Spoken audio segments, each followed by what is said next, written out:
ਸੰਗਤ ਨੂੰ ਵਾਹਿਗੁਰੂ ਜੀ ਕਾ ਖਾਲਸਾ, ਵਾਹਿਗੁਰੂ ਜੀ ਕੀ ਫਤਿਹ। ਸ਼੍ਰੀ ਗੁਰੂ ਗ੍ਰੰਥ ਸਾਹਿਬ ਦੇ ਅੰਗ ਨੰਬਰ 34 ਤੇ ਉੱਤੋਂ 6 ਪੰਗਤੀਆਂ ਛੱਡ ਕੇ 2 ਨੰਬਰ ਤੋਂ ਬਾਅਦ ਹਉਮੈ ਕਰਤਾ ਜਗ ਮੂਆ, ਗੁਰ ਬਿਨ ਘੋਰ ਅੰਧਾਰ, ਮਾਇਆ ਮੋਹ ਵਿਸਾਰਿਆ, ਸੁਖ ਦਾਤਾ ਦਾਤਾਰ, ਸਤਿਗੁਰ ਸੇਵੈ ਤਾਂ ਉਭਰੈ, ਸੱਚ ਰਖੈ ਉਰ ਧਾਰ, ਕਿਰਪਾ ਤੇ ਹਰ ਪਾਈਐ, ਸੱਚ ਸ਼ਬਦ ਵਿਚਾਰ। ਹਉਮੈ ਕਰਤਾ ਜਗ ਮੂਆ, ਮਨੁੱਖ ਸਾਰੀ ਉਮਰ ਹਉਮੈ ਹੀ ਕਰਦਾ ਰਹਿੰਦਾ, ਇਹ ਮੈਂ ਕਰਦਾ ਰਹਿੰਦਾ ਹੈ, ਕਿਉਂਕਿ ਧਰਮ ਦਾ ਗਿਆਨ ਨਹੀਂ ਹੈ, ਗੁਰੂ ਵਾਲਾ ਨਹੀਂ ਹੈ, ਅੰਦਰ ਘੋਰ ਅੰਧਾਰ ਹੈ, ਅੰਦਰ ਘੁੱਪ ਹਨੇਰਾ ਹੈ, ਅੰਦਰ ਗਿਆਨ ਨਹੀਂ ਹੈ, ਫਿਰ ਮਨੁੱਖ ਹਉਮੈ ਕਰਦਾ। ਕਿਉਂ? ਉਹ ਸਮਝਦਾ ਜੋ ਕੁਛ ਮੇਰੇ ਕੋਲੇ ਹੈ ਤੇ ਮੇਰੇ ਯਤਨਾਂ ਕਾਰਨ ਹੈ, ਮੇਰੇ ਯਤਨਾਂ ਕਾਰਨ। ਧਰਮ ਕਹਿੰਦਾ ਨਹੀਂ, ਜੋ ਤੇਰੇ ਕੋਲੇ ਹੈ ਉਹ ਤੇ ਪਰਮਾਤਮਾ ਦਾ ਦਿੱਤਾ ਹੋਇਆ ਹੈ, ਅਤੇ ਉਹ ਤੈਨੂੰ ਸਦਾ ਨਹੀਂ ਦਿੱਤਾ, ਕੁਝ ਸਮੇਂ ਲਈ ਵਰਤਣ ਲਈ ਦਿੱਤਾ ਹੈ। ਉਹ ਤੇਰਾ ਨਹੀਂ ਹੈ, ਸਦਾ ਲਈ ਵੀ ਤੇਰਾ ਨਹੀਂ ਹੈ। ਜੋ ਕੁਛ ਵੀ ਤੇਰੇ ਕੋਲੇ ਹੈ, ਤੇਰੇ ਸਰੀਰ ਤੋਂ ਲੈ ਕੇ ਜੋ ਕੁਛ ਵੀ ਹੈ, ਇਹ ਸਭ ਪਰਮਾਤਮਾ ਦਾ ਦਿੱਤਾ ਹੋਇਆ ਹੈ। ਤੇ ਜਿਹੜਾ ਸਿਆਣਾ ਬੰਦਾ ਹੈ, ਕਿਸੇ ਦੀ ਦਿੱਤੀ ਚੀਜ਼ ਤੇ ਫਿਰ ਹੰਕਾਰ ਨਹੀਂ ਕਰਦਾ। ਜਦੋਂ ਧਰਮ ਦਾ ਗਿਆਨ ਹੋ ਜਾਏਗਾ ਕਿ ਜਿਹੜਾ ਮੈਨੂੰ ਗਿਆਨ ਹੈ ਇਹ ਵੀ ਪਰਮਾਤਮਾ ਦਾ ਦਿੱਤਾ ਹੋਇਆ ਹੈ, ਜਿਹੜਾ ਮੈਂ ਪੜ੍ਹਿਆ ਲਿਖਿਆ ਇਹ ਵੀ ਪਰਮਾਤਮਾ ਨੇ ਮੇਰੇ ਭਾਗਾਂ 'ਚ ਪੜ੍ਹਾਈ ਲਿਖੀ, ਉਹਨੇ ਲਿਖਿਆ। ਜੋ ਭਾਗਾਂ 'ਚ ਪੜ੍ਹਾਈ ਲਿਖਦੇ ਹੀ ਨਾ, ਫਿਰ ਬਈ ਉਹ ਅਮੀਰੀ ਲਿਖਦੇ ਹੀ ਨਾ, ਉਹ ਭਾਗਾਂ 'ਚ ਨੌਕਰੀ ਲਿਖਦੇ ਹੀ ਨਾ, ਫਿਰ ਕੀ ਗੱਲ? ਜਿਹਨੇ ਭਾਗਾਂ 'ਚ ਨਹੀਂ ਲਿਖਿਆ, ਦੇਖੋ ਧੱਕੇ ਥੋੜ੍ਹੇ ਜਿਹੇ ਖਾਂਦੇ ਨੇ ਸਾਰੀ ਉਮਰ। ਰਹਿਣ ਨੂੰ ਇਹਨਾਂ ਕੋਲ ਝੌਂਪੜੀਆਂ ਵੀ ਨਹੀਂ ਹੈਗੇ, ਮੰਗਤੇ ਬਣੇ ਹੋਏ ਨੇ, ਦਰ ਦਰ 'ਤੇ ਮੰਗਦੇ ਫਿਰਦੇ ਹਨ। ਨਾ ਚੱਜ ਦੇ ਕੱਪੜੇ, ਨਾ ਕੋਈ ਰਹਿਣ ਨੂੰ ਥਾਂ, ਨਾ ਕੋਈ ਖਾਣ ਨੂੰ ਚੱਜਦਾ। ਜਦੋਂ ਫਿਰ ਧਰਮ ਦਾ ਡੂੰਘਾ ਗਿਆਨ ਹੁੰਦਾ ਮਨੁੱਖ ਨੂੰ, ਫਿਰ ਉਹਨੂੰ ਵਿਸ਼ਵਾਸ ਹੁੰਦਾ ਹੈ। ਪਹਿਲਾਂ ਉਹਨੂੰ ਗੁਰੂ 'ਤੇ ਵਿਸ਼ਵਾਸ ਆਉਂਦਾ, ਬਈ ਗੁਰੂ ਮਹਾਰਾਜ ਜੋ ਕਹਿ ਰਹੇ ਨੇ ਠੀਕ ਕਹਿ ਰਹੇ ਨੇ, ਕਿਉਂਕਿ ਬ੍ਰਹਮ ਗਿਆਨੀ ਹਨ। ਬ੍ਰਹਮ ਗਿਆਨੀ ਹੁੰਦਾ ਜਿਹਨੂੰ ਬ੍ਰਹਮ ਦਾ, ਪਰਮਾਤਮਾ ਦਾ ਗਿਆਨ ਹੋਵੇ। ਇੱਕ ਗਿਆਨ ਤੇ ਮੈਨੂੰ ਹੋ ਗਿਆ, ਇਹ ਤੇ ਬਾਣੀ ਪੜ੍ਹ ਕੇ ਹੋਇਆ ਹੈ, ਇਹ ਮੇਰਾ ਆਪਣਾ ਗਿਆਨ ਨਹੀਂ ਹੈ, ਇਹ ਮੇਰਾ ਆਪਣਾ ਗਿਆਨ ਨਹੀਂ। ਬ੍ਰਹਮ ਗਿਆਨੀ ਦਾ ਗਿਆਨ ਆਪਣਾ ਹੁੰਦਾ ਹੈ, ਉਹਦਾ ਆਪਣਾ ਗਿਆਨ ਹੁੰਦਾ ਹੈ। ਹਾਂ, ਇੰਨਾ ਹੈ ਕਿ ਜਿਹੜਾ ਗੁਰਬਾਣੀ 'ਚ ਗਿਆਨ ਹੈ, ਜੇ ਅਸੀਂ ਇਸ ਦੇ ਅਨੁਸਾਰ ਜੀਵਨ ਜਿਉਣਾ ਸ਼ੁਰੂ ਕਰ ਦਈਏ ਤਾਂ ਇਹੀ ਗਿਆਨ ਸਮਾਂ ਪਾ ਕੇ ਸਾਡੇ ਅੰਦਰ ਪ੍ਰਗਟ ਹੋ ਜਾਏਗਾ। ਫਿਰ ਉਹ ਗਿਆਨ ਸਾਡਾ ਹੋਏਗਾ। ਫਿਰ ਉਸ ਸਾਡੇ ਗਿਆਨ ਅਤੇ ਬਾਣੀ ਦੇ ਗਿਆਨ 'ਚ ਕੋਈ ਅੰਤਰ ਨਹੀਂ ਰਹੇਗਾ, ਕੋਈ ਅੰਤਰ ਨਹੀਂ ਰਹੇਗਾ। ਸਾਡੇ ਉਹੀ ਵਿਚਾਰ ਹੋਣਗੇ ਜੋ ਬਾਣੀ ਦੇ ਹਨ, ਕਿਉਂਕਿ ਇਹ ਵੀ ਉਹਨਾਂ ਨੂੰ ਅੰਦਰੋਂ ਗਿਆਨ ਹੋਇਆ ਹੈ। ਫਿਰ ਜੋ ਗਿਆਨ ਹੁੰਦਾ ਹੈ, ਫਿਰ ਬੰਦਾ ਕਹਿੰਦਾ ਗੁਰੂ ਮਹਾਰਾਜ ਜੋ ਕਹਿ ਰਹੇ ਨੇ ਠੀਕ ਕਹਿ ਰਹੇ, ਅਤੇ ਜੋ ਠੀਕ ਕਹਿ ਰਹੇ ਨੇ ਫਿਰ ਵਿਸ਼ਵਾਸ ਕਰੋ, ਮੰਨ ਲਓ।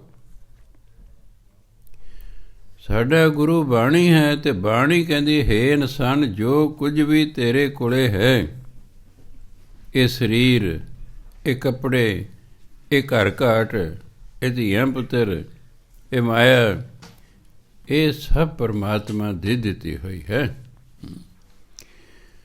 ਤੇ ਇਹ ਵੀ ਨਹੀਂ ਵੀ ਤੈਨੂੰ ਪੱਕੇ ਤੌਰ 'ਤੇ ਦਿੱਤੀ ਹੈ ਨਾ, ਜਦੋਂ ਉਸ ਦਾ ਜੀ ਕਹਦੇ ਇਹ ਸਾਰਾ ਕੁਝ ਵਾਪਸ ਲੈ ਸਕਦਾ ਹੈ।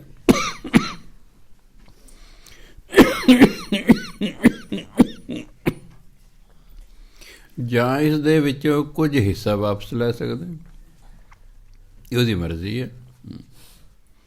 ਅਤੇ ਉਹਦੀ ਮਰਜ਼ੀ ਅੱਗੇ ਕੋਈ ਅਸੀਂ ਚੂੰ ਫਾਂ ਨਹੀਂ ਕਰ ਸਕਦੇ, ਕਿ ਸਾਡੀ ਪੇਸ਼ ਹੀ ਨਹੀਂ ਜਾਂਦੀ, ਸਾਡੀ ਉਹਦੇ ਅੱਗੇ ਪੇਸ਼ ਹੀ ਨਹੀਂ ਜਾਂਦੀ। ਇਸ ਲਈ ਜੋ ਕੁਛ ਕਰਨਾ ਸੋ ਕਰ ਰਿਹਾ, ਉਹਨੇ ਜੋ ਕਰਨਾ ਹੈ ਉਹ ਕਰ ਰਿਹਾ ਹੈ। ਜੇ ਮਨੁੱਖ ਨੂੰ ਕੋਈ ਪ੍ਰਾਪਤੀ ਹੋ ਗਈ ਯਤਨ ਨਾਲ, ਉਹ ਬੜੀ ਹਉਮੈ ਕਰਦਾ ਹੈ, ਮੈਂ ਐਂ ਕੀਤਾ, ਮੈਂ ਉਹ ਕੀਤਾ। ਜੇ ਨਾ ਪ੍ਰਾਪਤੀ ਹੋਵੇ ਫਿਰ ਦੂਜਿਆਂ 'ਤੇ ਦੋਸ਼ ਮੜਦਾ ਹੈ, ਇਹਨੇ ਨਹੀਂ ਜੀ ਐਂ ਕਰਨ ਦਿੱਤਾ, ਇਹਨੇ ਨਹੀਂ ਐਂ ਹੋਣ ਦਿੱਤਾ, ਨਹੀਂ ਤੇਰੇ ਭਾਗਾਂ 'ਚ ਹੀ ਨਹੀਂ ਸੀ, ਉਹ ਤਾਂ ਇੱਕ ਸਾਧਨ ਬਣ ਗਿਆ ਫਿਰ।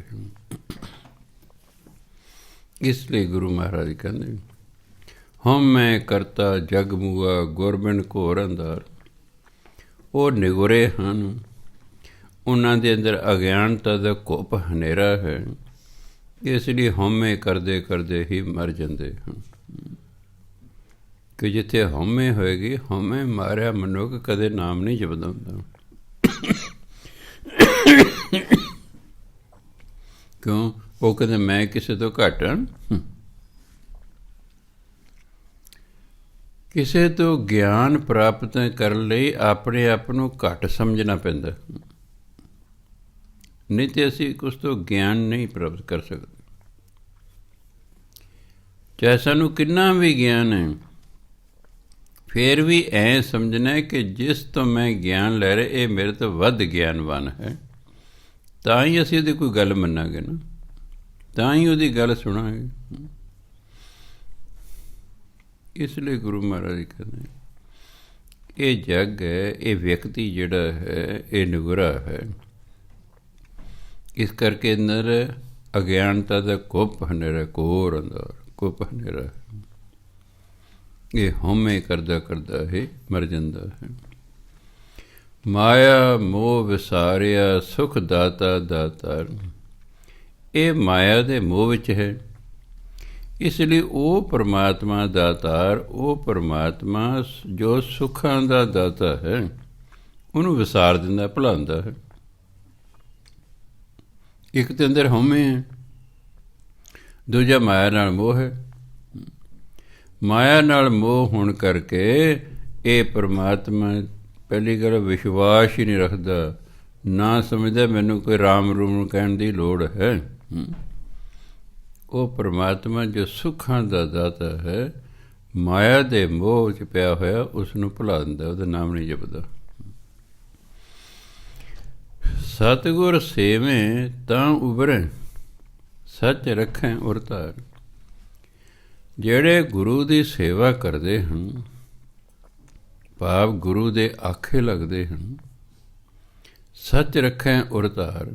ਉਰ ਹੁੰਦਾ ਹਿਰਦਾ, ਧਾਰ ਹੁੰਦਾ ਟਿਕਾ ਕੇ ਰੱਖਣਾ, ਅਤੇ ਸੱਚ ਨੂੰ, ਪਰਮਾਤਮਾ ਦੇ ਨਾਮ ਨੂੰ ਆਪਣੇ ਹਿਰਦੇ 'ਚ ਵਸਾ ਕੇ ਰੱਖ ਦੇਣਾ, ਉਭਰੇ। ਉਹ ਫਿਰ ਇਸ ਮੋਹ ਮਾਇਆ ਤੋਂ ਬਚ ਜਾਂਦੇ ਹਨ। ਉਹ ਮੋਹ ਮਾਇਆ ਤੋਂ ਬਚ ਜਾਂਦੇ ਨੇ ਕਿ ਉਹ ਗੁਰੂ ਦੇ ਆਖੇ ਲੱਗਦੇ ਨੇ, ਪਰਮਾਤਮਾ ਦੀ ਯਾਦ ਨੂੰ ਹਿਰਦੇ 'ਚ ਵਸਾਈ ਰੱਖਦੇ ਨੇ। ਇਸ ਲਈ ਉਹ ਮੋਹ ਮਾਇਆ ਤੋਂ ਰਹਿਤ ਹੋ ਜਾਂਦੇ, ਉਹ ਹਉਮੈ ਤੋਂ ਰਹਿਤ ਹੋ ਜਾਂਦੇ ਹਨ। ਕਿਰਪਾ ਤੇ ਹਰ ਪਾਈਏ ਸੱਚ ਸ਼ਬਦ ਵਿਚਾਰ। ਪਰਮਾਤਮਾ ਵੀ ਪਰਮਾਤਮਾ ਦੀ ਕਿਰਪਾ ਨਾਲ ਹੀ ਮਿਲਦਾ, ਨਿਰਾ ਨਾਮ ਜਪੀ ਜਾਣ ਨਾਲ ਨਹੀਂ ਮਿਲਦਾ। ਪਰ ਜਿਹੜਾ ਨਾਮ ਜਪਦਾ ਰਹਿੰਦਾ, ਪਰਮਾਤਮਾ ਉਸ 'ਤੇ ਕਿਰਪਾ ਜ਼ਰੂਰ ਕਰਦਾ, ਕਿ ਪਰਮਾਤਮਾ ਨੇ ਕਿਹਾ ਭਗਤ ਵਛਲ, ਜਿਹੜਾ ਭਗਤੀ ਨੂੰ ਪਿਆਰ ਕਰਦਾ। ਤੁਸੀਂ ਭਗਤੀ ਕਰਦੇ ਹੋ, ਪਰਮਾਤਮਾ ਭਗਤੀ ਨੂੰ ਪਿਆਰ ਕਰਦਾ, ਇਸ ਲਈ ਪਰਮਾਤਮਾ ਤੁਹਾਨੂੰ ਪਿਆਰ ਕਰਦਾ। ਅਤੇ ਤੁਸੀਂ ਜਿਸ ਨੂੰ ਪਿਆਰ ਕਰਦੇ ਹੋ ਉਹਦੇ ਲਈ ਬਹੁਤ ਕੁਛ ਕਰਨ ਲਈ ਤਿਆਰ ਹੋ ਜਾਂਦੇ ਹੋ, ਫਿਰ ਪਰਮਾਤਮਾ ਕਿਰਪਾ ਕਰ ਦਿੰਦਾ। ਇਹ ਨਹੀਂ ਮਨ 'ਚ ਸੋਚਣਾ ਪਤਾ ਨਹੀਂ ਉਹ ਕਿਰਪਾ ਕਰੇਗਾ ਕਿ ਨਹੀਂ ਕਰੇਗਾ। ਨਹੀਂ, ਜੋ ਉਸਨੇ ਸਾਨੂੰ ਕਿਹਾ ਉਹ ਅਸੀਂ ਕਰ ਰਹੇ ਹਾਂ, ਫਿਰ ਜ਼ਰੂਰ ਕਿਰਪਾ ਹੋਵੇਗੀ, ਫਿਰ ਜ਼ਰੂਰ ਹੋਵੇਗੀ ਕਿਰਪਾ। ਇਹਨੇ ਕੋਈ ਜੋ ਉਸਨੇ ਕਿਹਾ ਪੂਰਾ ਦਿਲ ਲਾ ਕੇ ਕਰਦਾ ਹੈ, ਦਿਨ ਰਾਤ ਕਰਦਾ ਹੈ, ਕੋਈ ਜਿਹੜਾ ਡੰਗ ਸਾਰਨ ਜੋਗਾ ਕਰਦਾ ਹੈ, ਬਸ ਇਸ ਲਈ ਤਾਂ ਦੇਰ ਲੱਗ ਜਾਂਦੀ ਹੈ। ਅਸੀਂ ਗੁਰੂ ਮਹਾਰਾਜ ਕਹਿੰਦੇ ਉਹ ਕਿਰਪਾ ਜੇ ਪਰਮਾਤਮਾ ਦੀ ਕਿਰਪਾ ਹੋਵੇ, ਫਿਰ ਕਹਿੰਦਾ ਸੱਚ ਸ਼ਬਦ ਵਿਚਾਰ। ਫਿਰ ਪਰਮਾਤਮਾ ਦਾ ਜਿਹੜਾ ਸ਼ਬਦ ਹੈ, ਬਾਣੀ ਨਾਮ ਹੈ ਨਾ, ਮਨੁੱਖ ਉਹਦੀ ਫਿਰ ਵਿਚਾਰ ਕਰਦਾ, ਇਹ ਬਾਣੀ ਦੀ ਵਿਚਾਰ ਕਰਦਾ, ਅਤੇ ਇਹ ਵਿਚਾਰ ਕਰਦਿਆਂ ਕਰਦਿਆਂ ਫਿਰ ਹਰੀ ਦੀ ਪ੍ਰਾਪਤੀ ਕਰ ਲੈਂਦਾ। ਸਤਿਗੁਰ ਸੇਵ ਮਨ ਨਿਰਮਲਾ, ਹਉਮੈ ਤਾਜ ਵਿਕਾਰ, ਆਪ ਛੋੜ ਜੀਵਤ ਮਰੈ, ਗੁਰ ਕੈ ਸ਼ਬਦ ਵਿਚਾਰ, ਧੰਦਾ ਧਾਵਤ ਰਹਿ ਗਏ, ਲਾਗਾ ਸਾਚ ਪਿਆਰ, ਸੱਚ ਰਤੇ ਮੁਖ ਉਜਲੇ, ਤਿਤ ਸਾਚੈ ਦਰਬਾਰ। ਸਤਿਗੁਰ ਸੇਵ ਮਨ ਨਿਰਮਲਾ, ਗੁਰੂ ਦੀ ਸੇਵਾ ਕਰਕੇ ਮਨ ਨਿਰਮਲ ਹੋ ਜਾਂਦਾ। ਹਉਮੈ ਤਾਜ ਵਿਕਾਰ, ਹਉਮੈ ਕਾਰਨ ਜੋ ਅੰਦਰ ਵਿਕਾਰ ਹਨ ਮਨੁੱਖ ਉਹਨਾਂ ਨੂੰ ਛੱਡ ਦਿੰਦਾ ਹੈ। ਇਹ ਸਾਰੇ ਵਿਕਾਰ ਮੈਂ ਕਾਰਨ ਹੀ ਪੈਦਾ ਹੁੰਦੇ ਨੇ। ਮੈਂ ਚ ਆ ਕੇ ਮਨੁੱਖ ਮਨਮੁਖ ਹੁੰਦਾ ਹੈ, ਫਿਰ ਆਪਣੀ ਮਰਜ਼ੀ ਕਰਦਾ ਹੈ। ਫਿਰ ਕਿਉਂਕਿ ਮਨ ਮੈਲਾ ਹੈ, ਜਦੋਂ ਆਪਣੀ ਮਰਜ਼ੀ ਕਰਦਾ ਫਿਰ ਮਾੜੇ ਕੰਮ ਕਰਦਾ, ਅੰਦਰ ਵਿਕਾਰ ਪੈਦਾ ਹੋ ਜਾਂਦਾ। ਜਦੋਂ ਫਿਰ ਗੁਰੂ ਦੀ ਸੇਵਾ ਕਰਦਾ ਹੈ, ਅੰਦਰੋਂ ਹਉਮੈ ਕਾਰਨ ਜੋ ਵਿਕਾਰ ਬੁਰਾਈਆਂ ਉਹਨਾਂ ਨੂੰ ਛੱਡ ਦਿੰਦਾ ਹੈ, ਮਨ ਨਿਰਮਲ ਹੋ ਜਾਂਦਾ ਹੈ। ਕਿਉਂਕਿ ਪਰਮਾਤਮਾ ਤੇ ਨਿਰਮਲ ਮਨ ਵਾਲੇ ਨੂੰ ਮਿਲਦਾ ਹੈ। ਮੰਨ ਲਓ ਮੈਂ ਭਜਨ ਬੰਦਗੀ ਕਰ ਰਿਹਾ, ਪਰ ਜੇ ਮੇਰਾ ਮਨ ਨਿਰਮਲ ਨਹੀਂ ਹੋਇਆ, ਅਜੇ ਨਹੀਂ ਮੈਨੂੰ ਮਿਲੇਗਾ, ਭਾਵੇਂ 50 ਸਾਲ ਲੱਗ ਜਾਣ। ਅਗਰ ਮਨ ਨਿਰਮਲ ਨਹੀਂ ਹੋਇਆ ਤਾਂ 50 ਸਾਲ ਦੀ ਭਜਨ ਬੰਦਗੀ ਤੋਂ ਬਾਅਦ ਵੀ ਰੱਬ ਨਹੀਂ ਮਿਲੇਗਾ। ਉਹ ਕਹਿੰਦੇ ਮੈਂ ਗੰਦਗੀ ਥਾਂ 'ਤੇ ਰਹਿੰਦੇ ਨਹੀਂ, ਗੰਦੀ ਥਾਂ 'ਤੇ। ਤੇਰਾ ਜੇ ਮਨ ਗੰਦਾ ਹੈ, ਮੈਂ ਉੱਥੇ ਪ੍ਰਗਟ ਨਹੀਂ ਹੋਣਾ। ਪਹਿਲਾਂ ਆਪਣਾ ਮਨ ਸਾਫ਼ ਕਰ। ਹਰ ਪ੍ਰਕਾਰ ਦੀ ਬੁਰਾਈ ਸੋਚਣਾ ਜਾਂ ਕਰਨਾ ਬੰਦ ਕਰ ਦੇ। ਤਾਂ ਕਿ ਪਰ ਕਾ ਬੁਰਾ ਨਾ ਰੱਖੋ ਚੀਤ, ਤੁਮਕੋ ਦੁੱਖ ਨਹੀਂ ਭਾਈ ਮੀਤ। ਪਰਾਏ ਦਾ ਬੁਰਾ ਕਰਨਾ ਵੀ ਮਨ 'ਚ ਖਿਆਲ ਨਹੀਂ ਲਿਆਉਣਾ ਚਾਹੀਦਾ, ਮੈਂ ਇਹਦਾ ਬੁਰਾ ਕਰਾਂ, ਕੋਈ ਨਹੀਂ, ਆਉਣ ਦੇ ਸਮਾਂ ਮੈਂ ਐਂ ਕਰਾਂਗਾ, ਨਹੀਂ। ਸੋ ਸਿੱਖ ਨੇ ਬੁਰੇ ਦਾ ਭਲਾ ਕਰ, ਗੁੱਸਾ ਮਨ ਨਾ ਹੰਡਾਏ, ਦੇਹੀ ਰੋਗ ਨ ਲੱਗੇ, ਪੱਲੇ ਸਭ ਕੁਛ ਪਾਏ। ਹੈ ਬੜਾ ਔਖਾ ਕੰਮ, ਇਹ ਸੌਖਾ ਨਹੀਂ, ਇਸ 'ਚ ਕੋਈ ਸ਼ੱਕ ਨਹੀਂ। ਤਾਂ ਇਹਨੂੰ ਖੰਡੇ ਦੀ ਧਾਰ ਕਿਹਾ ਧਰਮ ਨੂੰ। ਧਰਮ ਸੌਖਾ ਨਹੀਂ ਹੈ, ਧਰਮ ਦੇ ਅਨੁਸਾਰ ਚੱਲਣਾ ਬਹੁਤ ਔਖਾ ਕੰਮ ਹੈ। ਪਰ ਜੇ ਔਖੇ ਕੰਮ 'ਚ ਕਾਮਯਾਬੀ ਮਿਲ ਜਾਏ, ਆਨੰਦ ਵੀ ਬਹੁਤ ਹੁੰਦਾ। ਮਾਈ ਬੈਸਟ ਫਰੈਂਡ ਦਾ ਲੇਖ ਆ ਗਿਆ 10ਵੀਂ 'ਚ, ਸਾਰੇ ਲਿਖ ਦੇਣਗੇ, ਸਾਰੇ ਲਿਖ ਦੇਣਗੇ। ਇੱਕ ਆ ਗਿਆ ਏਮ ਆਫ ਮਾਈ ਲਾਈਫ, ਇੱਕ ਬੱਚਾ ਹੀ ਲਿਖਦਾ ਹੈ। ਟੀਚਰ ਪੇਪਰ ਵੇਖ ਜ਼ਰੂਰ ਉਹਦਾ ਪੜ੍ਹੇਗਾ, ਬਾਕੀ ਤਾਂ ਉਹੀ ਲਾਈ ਜਾਏਗਾ, ਠੀਕ ਹੈ ਜੀ, ਚੱਕ 10 8 ਦੇਤੇ 7 ਦੇਤੇ, ਬਸ ਉਹਨੇ ਧਿਆਨ ਨਾਲ ਹੀ ਉਹਨੂੰ ਪੜ੍ਹਨਾ ਵੀ ਤਾਂ ਸੌਖਾ ਲਿਖਦਾ। ਔਖਾ ਲਿਖਿਆ ਹੈ ਅਤੇ ਫਿਰ ਉਹ ਧਿਆਨ ਨਾਲ ਪੜ੍ਹੇਗਾ, ਅਤੇ ਫਿਰ ਦੂਜਿਆਂ ਦਾ ਉਹਨੂੰ ਨੰਬਰ ਵੀ ਵੱਧ ਦੇਵੇਗਾ ਵੀ ਇਹਨੇ ਔਖਾ ਕੁਐਸਚਨ ਅਟੈਂਪਟ ਕੀਤਾ ਹੈ। ਇਸ ਲਈ ਜਦੋਂ ਬੰਦਾ ਕੋਈ ਔਖੇ ਕੰਮ ਕਰਕੇ ਕਾਮਯਾਬੀ ਮਿਲਦੀ, ਉਹਨੂੰ ਆਨੰਦ ਵੀ ਬੜਾ ਹੁੰਦਾ ਹੈ। ਤਾਂ ਰੱਬ ਦੀ ਪ੍ਰਾਪਤੀ ਬਹੁਤ ਔਖਾ ਕੰਮ ਹੈ। ਸਾਧਨ ਭਾਵੇਂ ਸੌਖਾ ਹੈ, ਪਰ ਉਸ ਸਾਧਨ ਨੂੰ ਅਪਣਾਉਣਾ ਹੀ ਮਨੁੱਖ ਲਈ ਔਖਾ ਹੈ। ਸਾਧਨ ਤਾਂ ਸੌਖਾ ਹੈ, ਵੀ ਸ਼ੁਭ ਕਰਮ ਕਰੋ, ਨਾਮ ਜਪੋ। ਸਾਧਨ ਤਾਂ ਸੁੱਖ ਹੈ, ਕੋਈ ਲੰਬੀ ਜਿਹੜੀ ਕੋਈ ਫਿਲਾਸਫੀ ਨਹੀਂ ਹੈ। ਸਾਰੀ ਗੁਰਬਾਣੀ ਦੇ ਤੱਤ ਸਾਰੇ ਸ਼ੁਭ ਕਰਮ ਕਰੋ, ਨਾਮ ਜਪੋ। ਇਹ ਸ਼ੁਭ ਕਰਮ ਕਰਨੇ ਹੀ ਔਖੇ ਨੇ, ਨਾਮ ਜਪਣਾ ਉਦੋਂ ਵੀ ਔਖਾ ਲੱਗਦਾ। ਇਹ ਉਦੋਂ ਵੀ ਔਖਾ ਹੈ। ਉਂਝ ਦੇਖੇ ਤਾਂ ਵਾਹਿਗੁਰੂ ਵਾਹਿਗੁਰੂ ਕਰਨਾ ਕੀ ਔਖਾ ਹੈ, ਪਰ ਜਦੋਂ ਬੰਦਾ ਵਾਹਿਗੁਰੂ ਵਾਹਿਗੁਰੂ ਕਰਨ ਲੱਗਦਾ ਫਿਰ ਮੇਰੇ ਕੋਲ ਆ ਜਾਂਦੇ, ਬਾਬਾ ਜੀ ਨੀਂਦ ਆਉਂਦੀ ਹੈ, ਬਾਬਾ ਜੀ ਜੀ ਨਹੀਂ ਕਰਦਾ। ਮੈਂ ਹਾਂ ਔਖਾ ਜੂ ਹੈ, ਸਾਰੀ ਦੁਨੀਆ ਸੌਖਾ ਕੰਮ ਭਾਲਦੀ ਹੈ, ਇਹ ਤਾਂ ਔਖਾ ਹੈ। ਨਹੀਂ ਤਾਂ ਸਾਰੇ ਨਾ ਰੱਬ ਨੂੰ ਪ੍ਰਾਪਤ ਕਰ ਲੈਣ ਜੇ ਸੌਖਾ ਹੁੰਦਾ ਤੇ ਫਿਰ ਤਾਂ ਸਾਰੇ ਬ੍ਰਹਮ ਗਿਆਨੀ ਆਪਾਂ ਹੋ ਜਾਂਦੇ। ਇਹ ਔਖਾ ਹੈ। ਜਨ ਨਾਨਕ ਇਹ ਖੇਲ ਕਠਿਨ ਹੈ, ਕਿਨਹੂ ਵਿਰਲੇ ਜਨ। ਇਹ ਔਖਾ ਆ ਗੁਰਬਾਣੀ ਕੀ ਇੱਥੋਂ ਤੱਕ ਆਖਣ ਔਖਾ ਸਾਚਾ ਨਾਮ। ਇਹ ਨਾਮ ਜਪਣਾ ਔਖਾ ਹੈ, ਹੋਰ ਕੰਮ ਕਰਨੇ ਸੌਖੇ ਨੇ। ਆ ਮੁੰਡਿਆਂ ਨੂੰ ਫੋਰਨ ਕੰਟਰੀ 14 ਘੰਟੇ ਕੰਮ ਕਰਦੇ ਜਾ ਕੇ ਕਰਦੇ ਨੇ, ਇਹਨਾਂ ਨੂੰ ਕਿ 1 ਘੰਟਾ ਬਾਣੀ ਪੜ੍ਹ ਲਓ, ਨਾ ਮੇਰੀ ਮਾਂ ਪੜ੍ਹੇਗੀ ਜੀ। ਆਪਣੀ ਮਾਂ ਜਾਂ ਭੈਣ ਨੂੰ ਨਾਲ ਲੈ ਕੇ ਆਉਂਦੇ ਨੇ, ਆਪ ਨਹੀਂ ਆਉਂਦੇ। ਮਾਂ ਨੂੰ ਪਤਾ ਮੇਰੇ ਮੁੰਡੇ ਨੇ ਬਾਣੀ ਪੜ੍ਹ ਦੇਣੀ ਅਤੇ ਬਾਬਾ ਜੀ ਨੇ ਬਾਣੀ ਦੇਣੀ ਹੈ, ਅਤੇ ਮਾਂ ਕਹਿੰਦੀ ਮੈਂ ਪੜ੍ਹ ਲਿਆ ਕਰਾਂ ਜੀ। ਮੈਨੂੰ ਪਤਾ ਹੈ ਵੀ ਅੱਜ ਜਿਹਨੇ ਆਸਟ੍ਰੇਲੀਆ ਜਾਣੇ ਇਹਨੇ ਤਾਂ ਪੜ੍ਹਨੀ ਕੋਈ ਨਹੀਂ ਪੜ੍ਹਨੀ ਕੋਈ। ਜਦੋਂ ਉਹਦੀ ਮਾਂ ਪੜ੍ਹੇਗੀ ਉਹਨੂੰ ਕੀ ਲੋੜ ਹੈ ਪੜ੍ਹਨ ਦੀ ਜੀ, ਤੁਸੀਂ ਆਪ ਹੀ ਸੋਚੋ। ਮੈਂ ਕਹਿੰਦਾ ਬਈ ਤੁਸੀਂ ਆਪਣੀ ਰੋਟੀ ਪਕਾ ਕੇ ਖਾਣੀ ਹੈ, ਮਾਂ ਕਹਿੰਦੀ ਮੈਂ ਪਕਾ ਕੇ ਦੇ ਦਿਆ ਕਰਾਂ ਜੀ, ਫਿਰ ਅਗਲੇ ਨੂੰ ਕੀ ਲੋੜ ਹੈ ਪਕਾਉਣ ਦੀ ਜੀ।